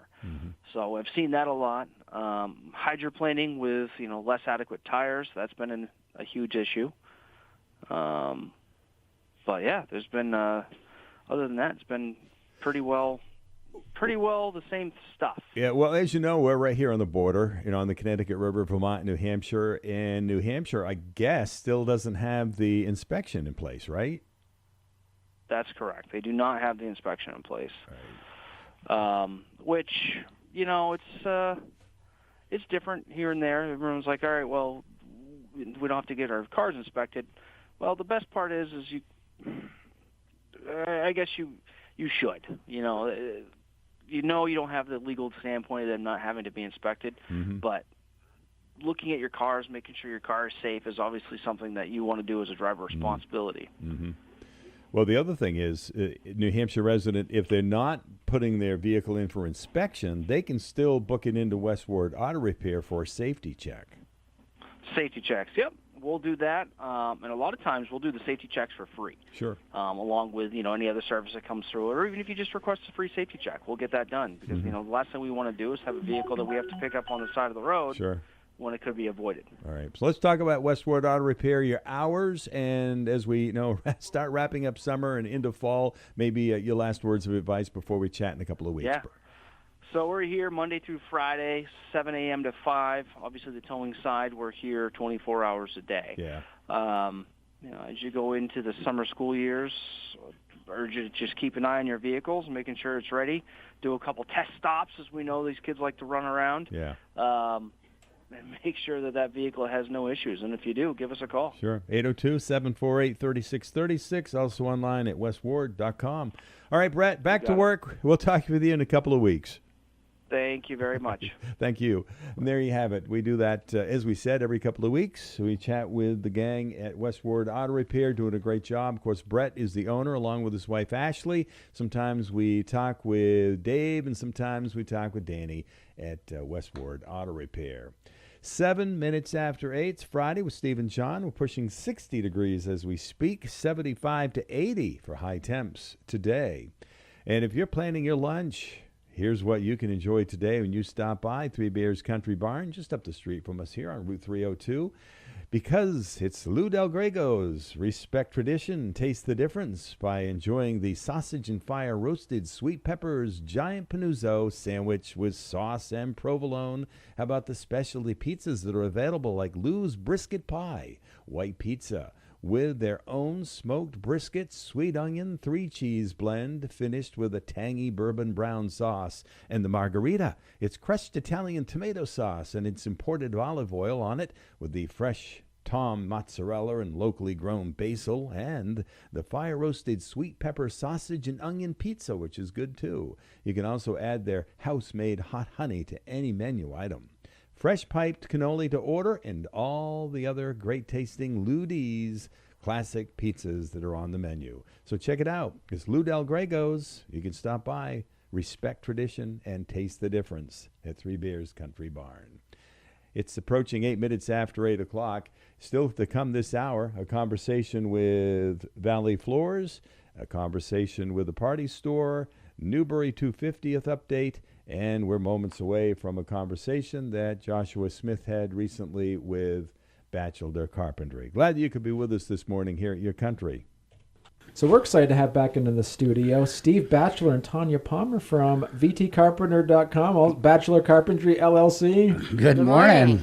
So this is the summer. The summer's wrapping up. Yeah. I know. We are knocking at the doorstep of fall. I know, just like that. Yeah. And I know Steve came in last week to record his fall poems. I did. Yeah, that was fun. That was great. Yeah. It was a lot of fun. And our listeners will hear we're getting now some background music with it too. Yeah. So it pops a bit. Yeah. So what do you have what's on the schedule? What's on the topic you want to talk about today? Just talking about comparing contractor pricing. Okay. Just making sure that you're comparing apples to apples, that the contractors are bidding the exact same work, because sometimes the contractor will come in and say, okay, well, we're going to do X, Y, Z. The next one will come in and say, well, I think that's fine. We're going to leave it. So he's not carrying that part of the job. So things can vary. Just make sure that they're bidding the exact same work. Right. So it's important that clients or customers are asking the same questions. Yes. Correct. Right. And asking for the exact same work. Right. Experience and reputation, I think is a good one. When you're reaching out to a contractor, how many years have they been in business? Can you see recent examples of their work, or have you completed similar projects? I think those are some good starting points. And then there's also the insurance and licensing. I have to register a business every year with the state of Vermont. Then just asking if they can provide a proof of insurance, a certificate of insurance is really important. Because that protects the homeowner. Because if something happens on the job, it's not their home insurance that's covering. Correct. Yeah, it protects the homeowner and their investment for their project. Yep. Yeah. And then there's if they got employees, if they got workman's comp, that's also important as well. And what else, Tonya, should be on that checklist? Do you see? The materials, because there is such a wide variety in everything, really, that a customer could want or dream of. And make sure that you're clear on what materials you want for the best that fits your budget. And don't let the contractor make you spend a ton of money you don't want. Right. You can't or don't want to. Right. But you're still going to get quality workmanship at the end. That's what you want. And a lot of people don't know the difference between pressure treated lumber. Some do, some don't. There's a variety of paints and stains and everything that you can use. Yeah. And then talking about the pricing again, when you have to do some demolition work, just making sure that the cleanup costs are involved, because it's easy for any contractor to say, oh yeah, here's an extra cost after the fact. Yeah. Dumpsters are not cheap. And then if you're doing finish work, drywall or trimming, just making sure that the painting is included or not included. Don't assume that it's included in their price. And then just, if depending on, say, it's a kitchen remodel and the floor plan's changing, is the electrical work included in that contractor's price, or is this just their price for their part of the work? And then you got to find your own electrician or plumber. Those are all really important questions to ask when you're getting pricing. Right, because nobody likes the surprise at the end. Yeah, or halfway through or 2 days into the project. Oh, where's your plumber? And that's like, what are you talking about? Right. Yeah. Yeah. And then just, ask them about the timeline. When can they start? How long will the project take? Who will actually be doing the work? Like with us, if it's going to be me on the job or me and Tonya or with somebody else, just making sure who's going to be there, getting that connection with the person. And then there's is there a workmanship guarantee? How long is the warranty? And then will the contractor stand behind their work when they're done, or are they just going to say, I'm sorry, see you later? Yeah. Final price. Don't always go with the lowest bid. I mean, I know in this day and age, money's always important, but again, just are the materials truly equal, and are they equally experienced to do the work? Do they have the insurance, and are they a reputable contractor? Yeah. If you're trying to go the easy route or the cheapest route, that's not always the best way to go. Right. Because you could get some shoddy work from people. Yeah, and I remember I was mentioning earlier too, is when I lived down in Concord, New Hampshire, I had a barber, did a really good job cutting my hair. My wife loved it, everything, but he was, charging at the time was $25 for a haircut, and this was back in 2010. And I said, that's a lot. So I found a barber that did their haircut, and it was $5. You had a sign that said $5 cut your haircut. I'm like, that's a great deal. I went there, and you know what? It looked like I got a $5 haircut. And it looked like a $5 haircut. Yep. That's right. So and that's the point of it too. Is so what people are doing here is the work you're doing is in people's homes. Right. And you want to make sure that this is an investment on your home, and it's also an investment to make sure that they don't have to come back and fix something again. That's correct. Right. Yeah. It's definitely an investment, the way to look at it. Don't look at it as it's going to cost, this much. It's just, hey, this is an investment on my home. It's going to help with everything. Right. And you want it to last forever. Right. That's right. Anybody can be the cheapest. My goal has always been to be the contractor you never have to hire twice for the same job. Yeah, absolutely.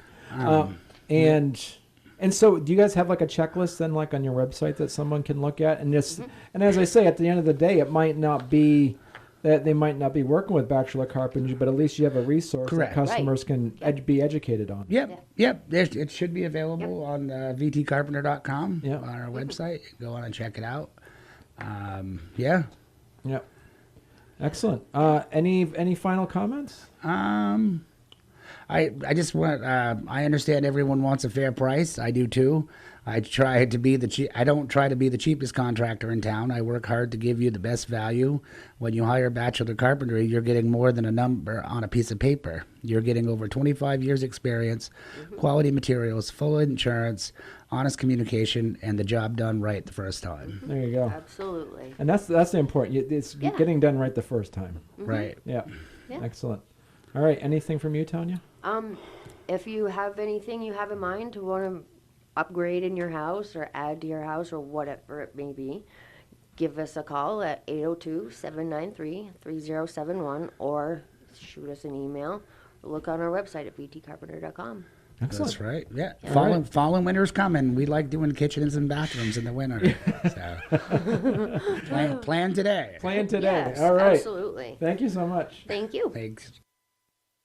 Hi, it's Kevin from Crosstown Motors in Littleton, New Hampshire. Let's make this the summer you drive home in a brand new Ram. Last month, we went all in on new Ram 1500s with massive savings, up to 20% off MSRP on select new 2026 models. For August, we've gone so much bigger. Same savings on 1500s, and we've added up to 15% off new 2026 Ram 2500 and 3500 pickups with the Cummins 6.7-liter diesel engine. Pair that with America's best full-size truck warranty, 10 years or 100,000 miles of limited powertrain coverage, and you're getting the best truck, the best warranty, and our best price, period. For example, save $15,716 on a new 2026 Ram 3500 Limited Crew Cab, stock number DT26206, or $9,604 on a new 2500 Laramie Mega Cab, stock number DT26023. You deserve a new Ram in your driveway, so let us help you find the perfect truck before these savings disappear. Come in today, beat the heat, and drive away happy with transparent pricing and no hidden fees ever. That's a big deal from Crosstown Motors.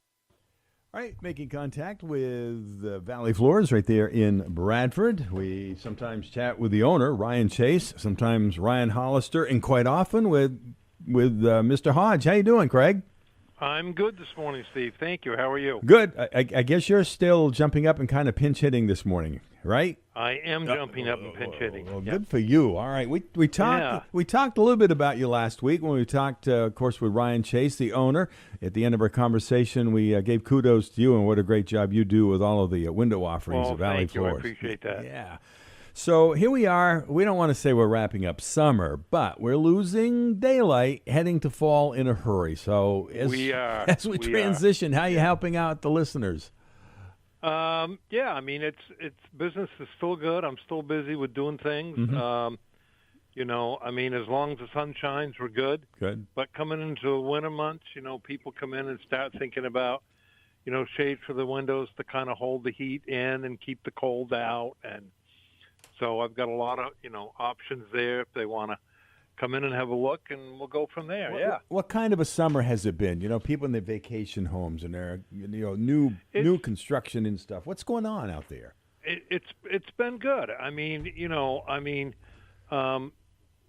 yeah, I mean it's been good. We got a lot more summer left to do. There is a lot of building going on out there, and people tend to kind of overlook window shades till they get to the end and they go, oh crap, I guess I better get some window shades. Yeah, it's one of those things, you know, when we talk about flooring, it's one of the things you should look at first, but it's one of the last things that go down.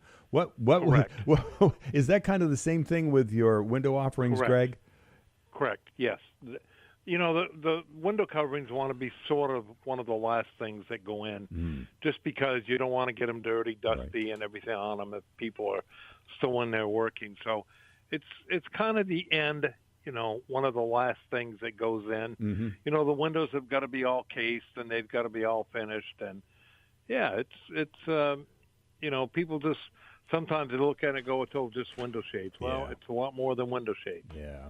It used to be just window shades, but it's a lot more, you know, there's a lot more technical stuff that goes on with it. All the power view, I mean, it's crazy. Selection of colors and also textures. Is there a big difference in selections there? There's a huge difference. Really? Oh yeah, I've got a book for honeycomb. I've got like a suitcase for honeycomb and a suitcase for solar, and yeah, there is a ton of different fabrics and different colors and different options. And the best thing, like I've told you before, is to have somebody come in and we got a great display in here, and come in and sit down and have a chat with me, and we kind of figure out where to go from there. And yeah, we have some beautiful historic houses around here. We have brand new houses going up. A lot of people live in log homes, so there's going to be a difference in what people select, right? Right. Different color, different fabric, different type of a style of a shade. Some people come in, know exactly what they want. Yeah. Other people come in and don't have any idea. Sure. Wow. And Greg so they can look at our display and go, oh, I like that one, or no, I don't like this one. That makes a huge difference when I come to the house and measure and do everything else. What about shutters, Greg? Oh, I'm doing a lot of shutters. Mm-hmm. I've got an install next week, and I've got another measure next week. So yeah, shutters are a nice option, especially in like a nice old colonial house where, years ago there probably was shutters in the windows. Yeah. Cafe shutters, or, I've got a set of shutters that I'm putting in a shower in a couple of weeks, inside a shower, a window in a shower. No kidding. Yeah. Awesome. This will be the second time I've done that. Right. Wow. Because you can't put anything else in. You can't put any type of a fabric or any of that stuff, but you can put a waterproof shutter by Norman, it's phenomenal. I mean, it works really well. Listen to that. Wow. The best thing to do is stop in and see Greg. He does those free measures, and he also does the installations. So service after the sale, Greg. That's right. I do it all. All right. Yep. Best way to contact you? Best way to contact me is call Valley Floors. It's 802-222-9611. And just give a call down here. If I'm not here, leave a voicemail, and I'll get back to you, and then we'll set up an appointment for you to meet, and we'll go from there. As always, as always, great information. Enjoy the weekend, Greg. You as well, Steve. Thank you so much. Thank you. All right, there you have it, and another great update in window offerings available at Valley Floors in Bradford. 823, Stephen, John, and Friends, till 9. Here's what you can enjoy today when you stop by Tuttle's Family Diner. How about the haddock sandwich with chips and pickle, or the open-faced hot turkey sandwich with French fries and a side? And get this, they have the local Wayside Meadow Burger. It's a cheeseburger with lettuce and tomato, French fries, or tater tots. It's a good idea to stop by. Check it out today. Do it often. The local Wayside Meadow Burger, available at Tuttle's Family Diner. Also, the minestrone soup, scallops, haddock, and strip clams are available today. You can also order from their regular menu when you stop by Tuttle's Family Diner right here in downtown Wells River.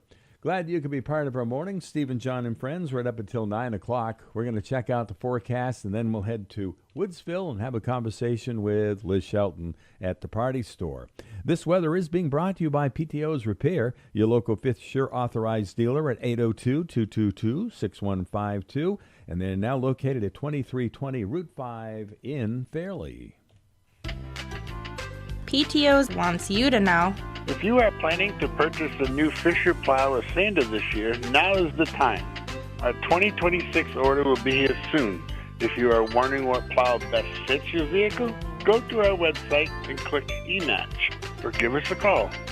PTO's Repair at 2320 Route 5 Fairleigh, or on the web at ptosrepair.com. I'm PTO, and I wanted you to know. From the Fairbanks Museum in St. Johnsbury, the forecast: some valley fog this morning burning off, otherwise sun mixed with clouds, an isolated shower possible, cool in the 70s. Tonight, any evening clouds giving way to clearing, areas of dense valley fog reforming, lows in the upper 40s and low 50s. Saturday, valley fog burning off to sunshine mixed with a few clouds, seasonably cool in the 70s. I'm meteorologist Mark Breen for WYKR. And also brought to you by PTO's Repair, your local Fisher authorized dealer. Fisher snowplows, Fisher sanders. Before you know it, they'll be in use, right? All right, they're at 2320 Route 5 in Fairleigh, just 3.5 miles south of the traffic light. 802-222-6152 is the number to call. Chat with Paul. All right, we're going to chat with Liz. 25 minutes after 8, Liz Shelton, the owner of the Party Store in Woodsville. Good morning. Good morning. Hey, thank you. All right, we do this every couple of weeks. We have for years. Liz gives us an update as to what's happening. So let's do it. What's up? Oh, gosh, well, we're going to continue our end-of-year summer sale until next Saturday. We have been killing it, actually, with our sale. By this time, every year I have to put everything on sale so I don't have to carry it over through the winter, but great savings, super savings, actually, on gardening items, grilling, summer linens and tabletop items, summer purses, dresses, accessories. Everything's discounted substantially, up to 60% off, and it could be even more than that. Especially when I only have one item left of something, I just tend to put it out and clearance it right out because one item doesn't sell. It doesn't have any room in my store anymore. So it doesn't tell the story, I should say. So take advantage of all the discounts. I've had a lot of people coming in Christmas shopping. When I say summer, it doesn't mean it's all sunny and shiny. It's just my inventory that I brought in for the summer. Been working on some, one of the reasons I have a lot of inventory is one of my suppliers, when I was meeting with my sales rep, she put the wrong date on my order last year, and it was supposed to arrive the 1st of February, and it arrived instead on the 1st of August. So I got in about $6,000 worth of new merchandise that I need to farm out and get rid of because it has no place in. I don't want to carry that through the winter. So that's another thing. So there's a lot of new items also. And we're just trying to make room for Halloween and fall because it's right around the corner. I've already got some of items out that have been arriving, and people are scooping those up quickly. So that makes me happy. But anyways, come on in and take advantage of our sale. This week, Laura and I got slammed with a big tractor-trailer load from La Crusade. La Crusade released their newest color, which is a yellow. It's called Nectar. And we've added that to our inventory. Right now we're currently featuring 6.5 quart Dutch ovens that are regularly $460, and those are on sale for $289.99. And then there's a wide 3.5 quart Dutch oven that's regularly $355, and that's on sale for $219.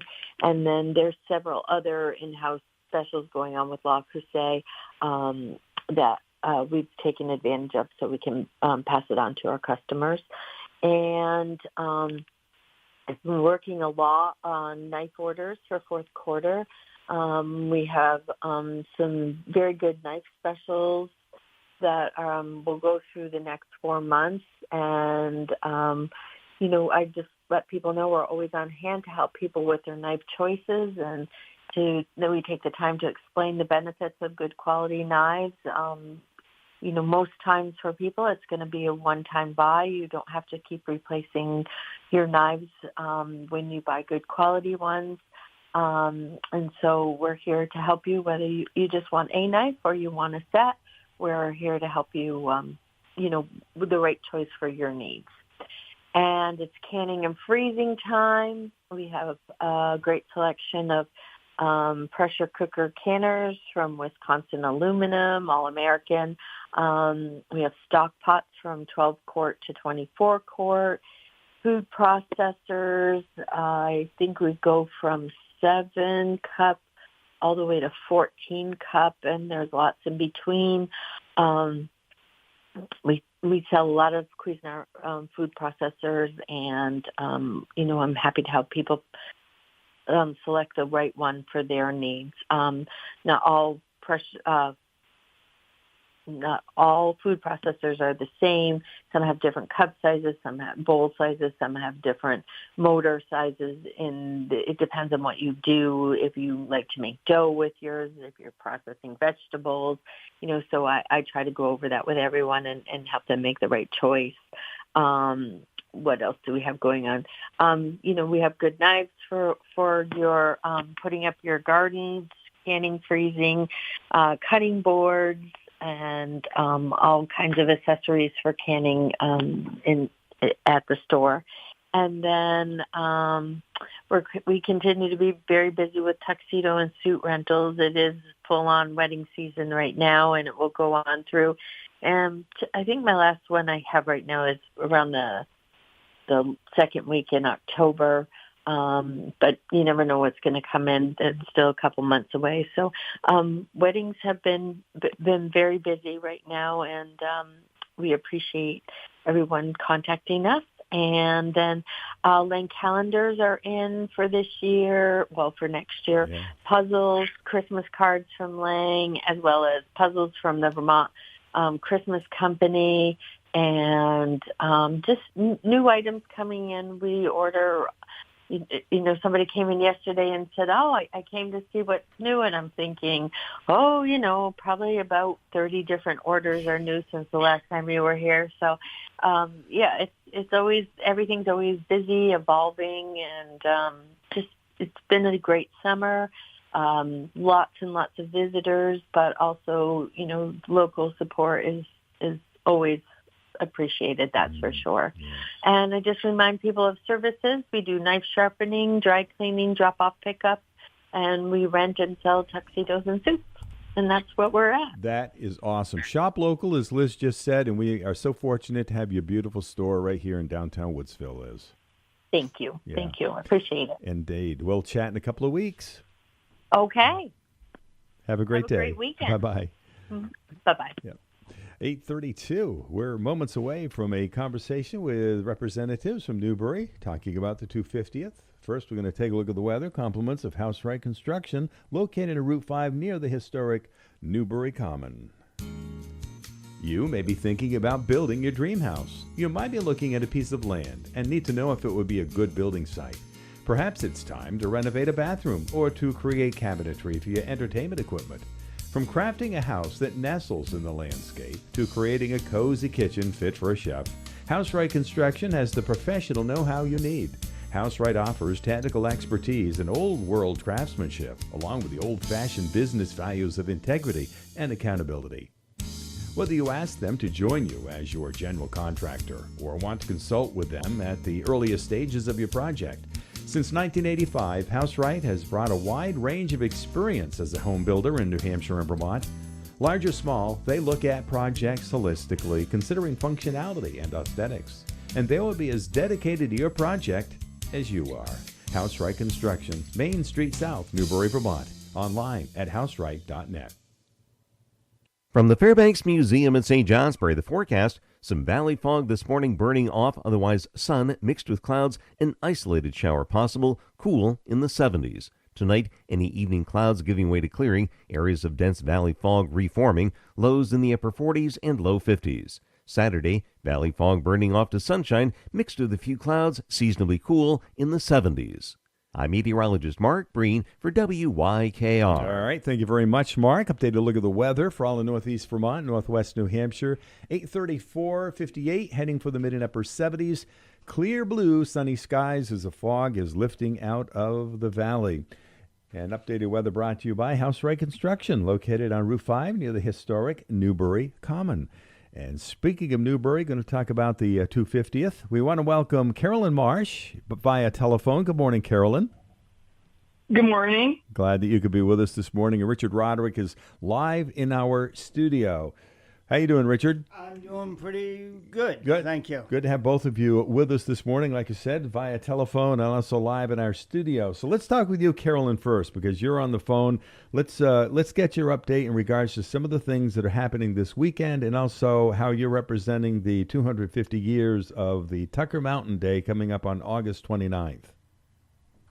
Yeah, hi. Well, first of all, my position is I'm the president, co-president, along with Jeff Goodell, of the Friends of Tucker Mountain.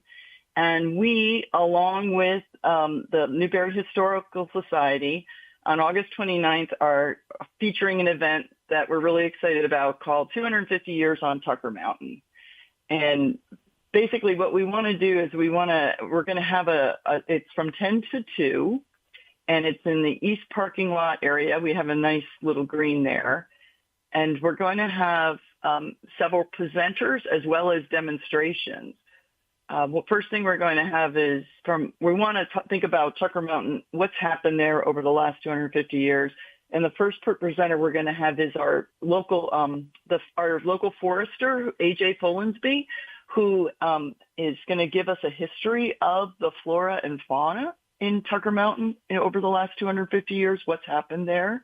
And then we're going to have a local Lauren Tango, who's a local Newbury resident who happens to be a geologist, is going to give us a history of the geology and what Tucker Mountain in that area has been designated by the state as a significant geological area. And she's going to explain what that is and why it has been designated that and the history of what happened geologically there.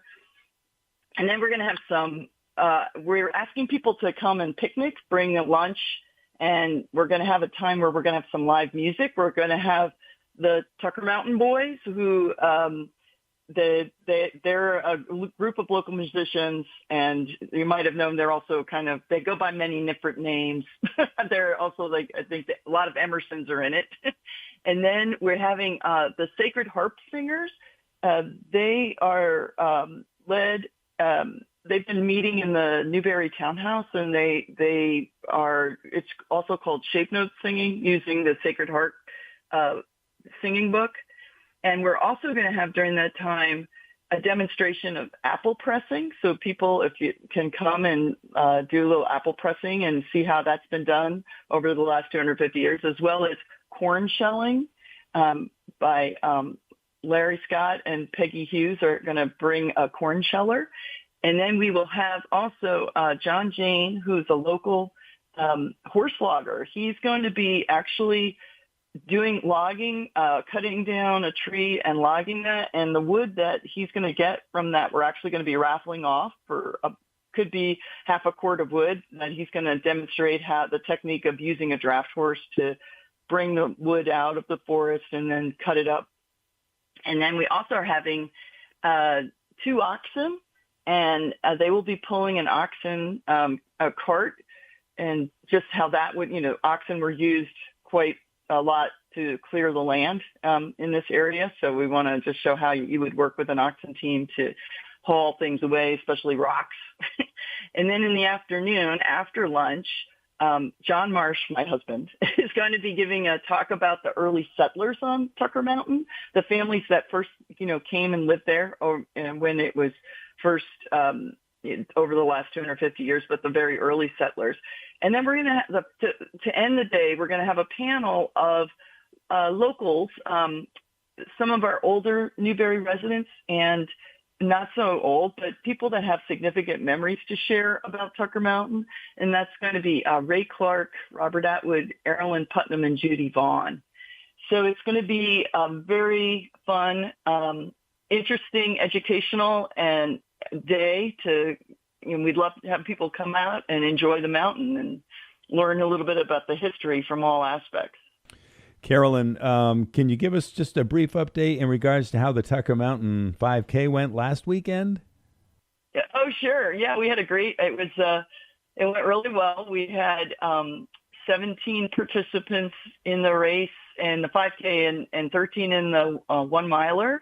And Austin Wendell won the race at 21 minutes, which is a new course record for us. This is the 5th time we've run the 5K. And he was amazing. So he did a really great job. So it's, running from the parking lot all the way up to the summit and down. And it's not a flat course at all. So to do a 5K in 21 minutes, he did an excellent job.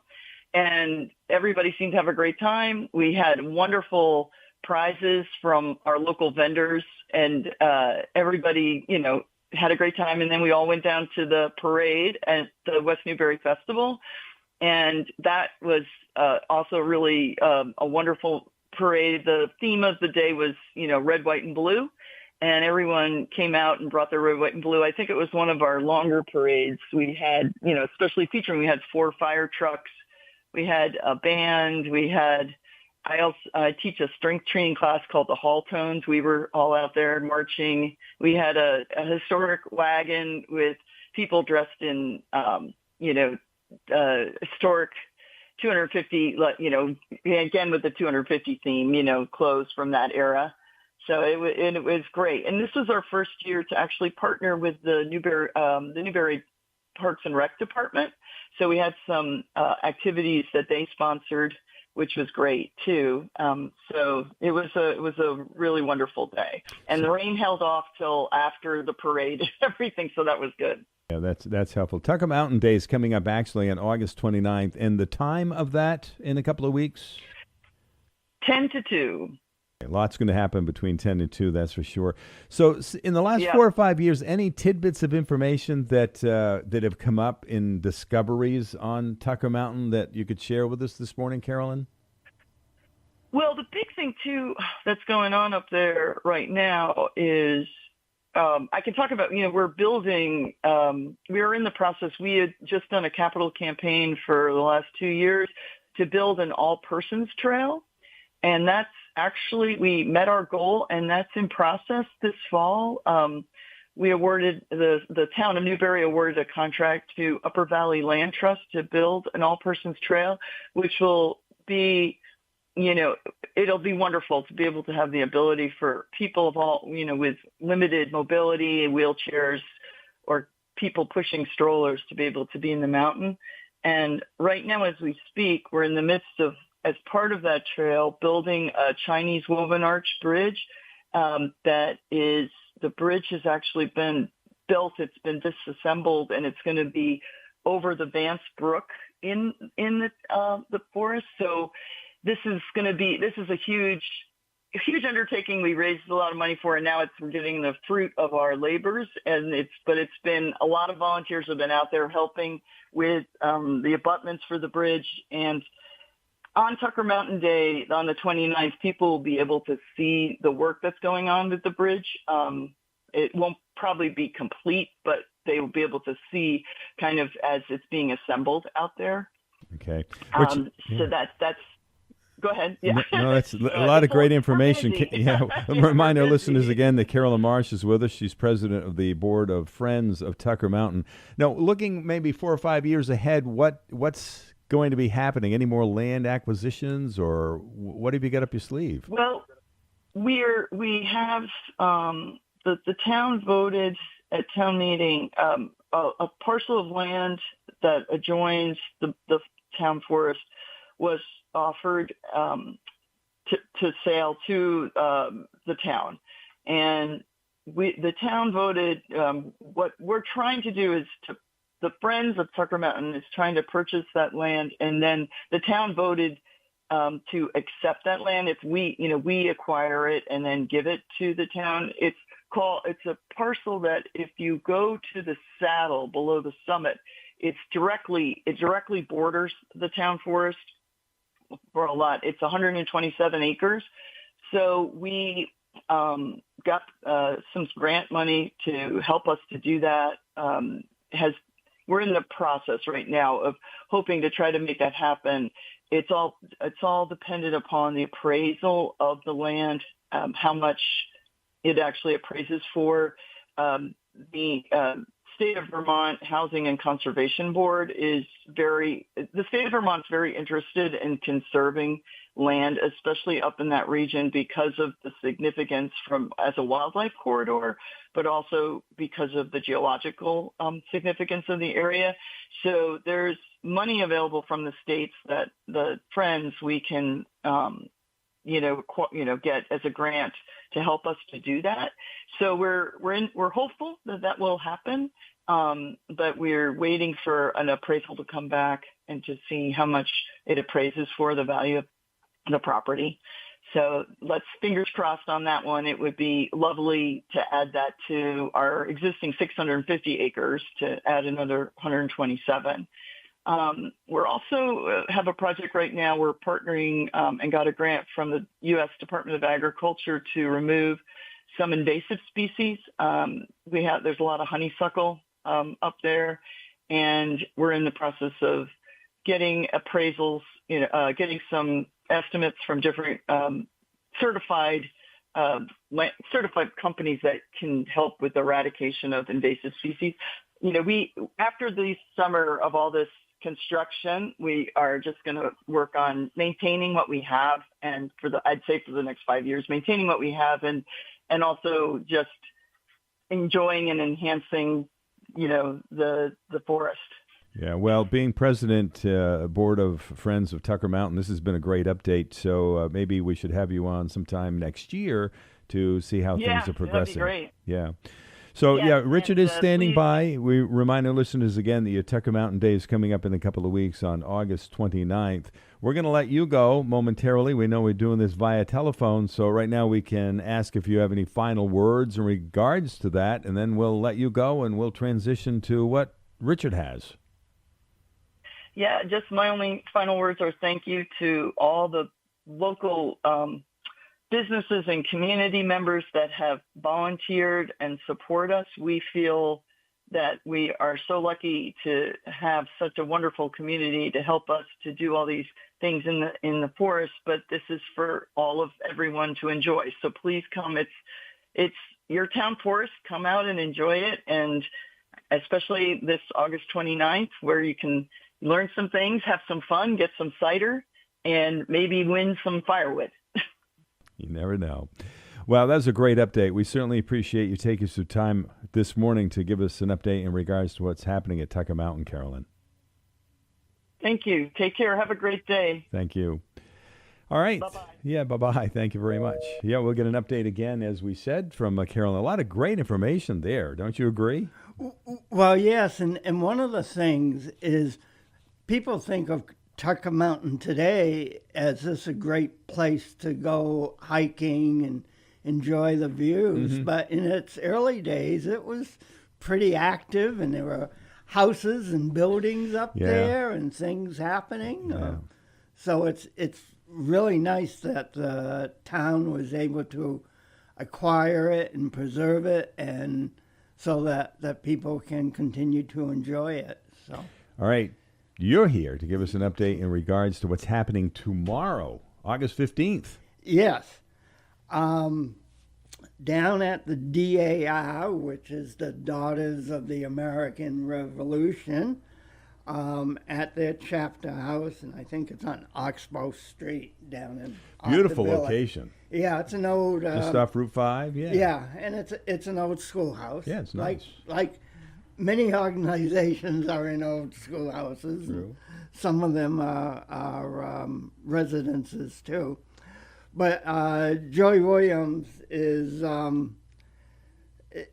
maybe going to distill the myth about Jacob Bailey, one of the founders of Newbury. And Joy is really probably the resident expert on Jacob Bailey and who he was and what he did and what he didn't do. And it's great. It's going to be at the chapter house, and that's a museum too. Like I said, it's an old schoolhouse. Mm-hmm. So just to get the early history of how the town started, this would be the event to go to. All right, so Jacob Bailey, Man, Myth, Legend, 2 p.m., and that's going to be at the Dar Chapter House. Yes. And Daughters of the American Revolution. All right, and that's going to be happening tomorrow on the 15th. Richard Roderick is with us, has been with us many, many times as Newbury is celebrating the Vermont 250th commemoration, Resilience in Newbury, past, present, and future. What else do you have? Well, well, the signature event of RAP, World's River Action Program, will come up at the beginning of September 5th. And Careful. Why? Because you're going to say so long summer. I am going to say so long summer. Hello, fall. Yes, you are. That's coming up when? It's September 5th. Okay, so 3 weeks. Yeah, it's going to be right. It's going to be here quicker than I realized, I think. Oh, it will. But as part of that, we will have a self-guided tour of the Wells River history. Okay. During the past 250th All right. years. And so you get a booklet, and there'll be numbers on where to go and how to follow it. And people will be able to do that at their leisure during So Long Summer, Hello Fall. Well, for some of us that have lived here all of our lives, we have seen some changes. Yes. There used to be a lot of gas stations in Wells River alone. Yes. I always like to say, if you were at the Welcome Center, at one time you could see 5 gas stations from that site. That's right. Because the Welcome Center, there was a gas station there across the street, which was, a lot of us will know it as H.O. Taylor's. That's right. They sold gas. Yeah. Johnny Maker had a gas station next to the Happy Hour. Where what we call the New Bank, which is several decades old now, there was a gas station, golf gas station. Gibby's Golf, I think it was, And then where the Jiffy Mart. That's right. There was a gas station there before it was the Jiffy Mart. And we remember all of those. Yeah. There has been a lot of changes over the years, and I guess probably you got the church that is still there, that's been there, and the Happy Hour building. But most of the other buildings were there too, just in different. It's quite historic. Wells River's got a lot of historic buildings, and it hasn't been updated too much, and that's a good thing. Years ago, Hod Sims came in. He would do some periodic updates in regards to some of the information in regards to Wells River. Yeah. Did he do a book? He did a book. He too, did. So in regards to that tour, tour houses, just going to walk? It's self-guided? What's the deal, Richard? Yeah. It will bring you to basically in front of things, in front of buildings. There's the old train station is up on the hill across from... there used to be a lot of trains going through Wells River and Woodsville. Yeah, that's private property, so we won't bring people up or have people walk up there, but you'll be able to see the driveway where it was.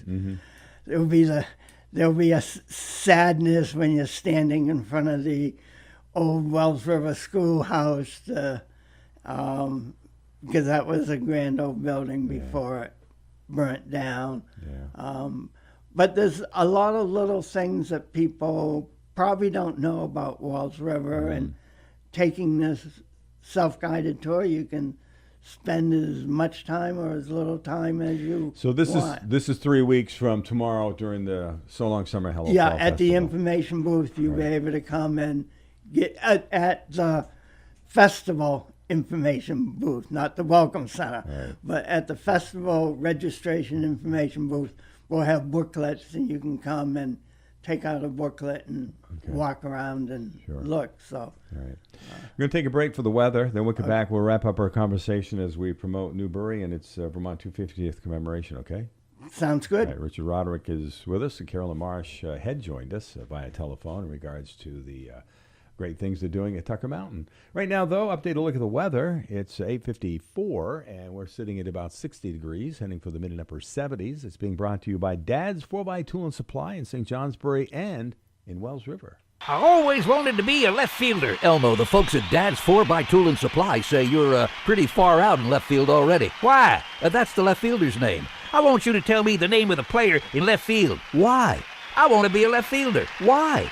Because he plays center field. You're driving me crazy. Don't let looking for tools, hardware, or propane gas drive you crazy. See Dad's 4x Tool and Supply with locations in St. Johnsbury and Wells River. And yes, Dad's got gas. I think I'll just think about being a pitcher. From the Fairbanks Museum in St. Johnsbury, the forecast, some valley fog this morning burning off, otherwise sun mixed with clouds, an isolated shower possible, cool in the 70s. Tonight, any evening clouds giving way to clearing, areas of dense valley fog reforming, lows in the upper 40s and low 50s. Saturday, valley fog burning off to sunshine, mixed with a few clouds, seasonably cool in the 70s. I'm meteorologist Mark Breen for WYKR. And that's 4x Tool and Supply in St. Johnsbury and right here in Wells River. All right, wrapping it up, Richard, final words? Well, So Long Summer, Hello Fall Yeah. will be coming up September 5th. We'll have all the old favorites, and we're bringing back the Rubber Ball River Race. Don't say that too fast. Yeah, Gee hard to say. And then, like I said, the self-guided tour will be available. The tractor show will be there. Okay. So it's been 14 years. Good for you. We've been doing this. So we'll get you in a couple of weeks, hopefully, on Friday the 4th, the day before the big event. Yep, that would be good. Right. Thank you. Thank you, Richard. And also to Carolyn Marsh with her update in regards to what's happening at Tucker Mountain. Well, we had a lot of guests that have joined us since 6 o'clock this morning, an extremely busy morning, and we will continue to as we move forward on these Fridays between 6 a.m. and 9 a.m. Stephen, John, and guests, and we certainly appreciate everybody that steps up and is part of our get-together each and every Friday between 6 and 9. There's a lot of activity here in the listening area, a lot of things coming up this weekend, so be sure to read your local papers, listen to your local radio station, and go online and check electronic media and see what's being posted as well, because there are a lot of things that are happening here in the listening area. As a matter of fact, our community events calendar is brought to you by your friends at Wells River Savings, your good neighbor bank. That wraps up the 3 hours. We're getting set for the latest news and information, which is next from NBC at 9 o'clock. We hope you enjoy the weekend. YKR Country is 286 DE Wells River. FM Haverhill, Woodsville.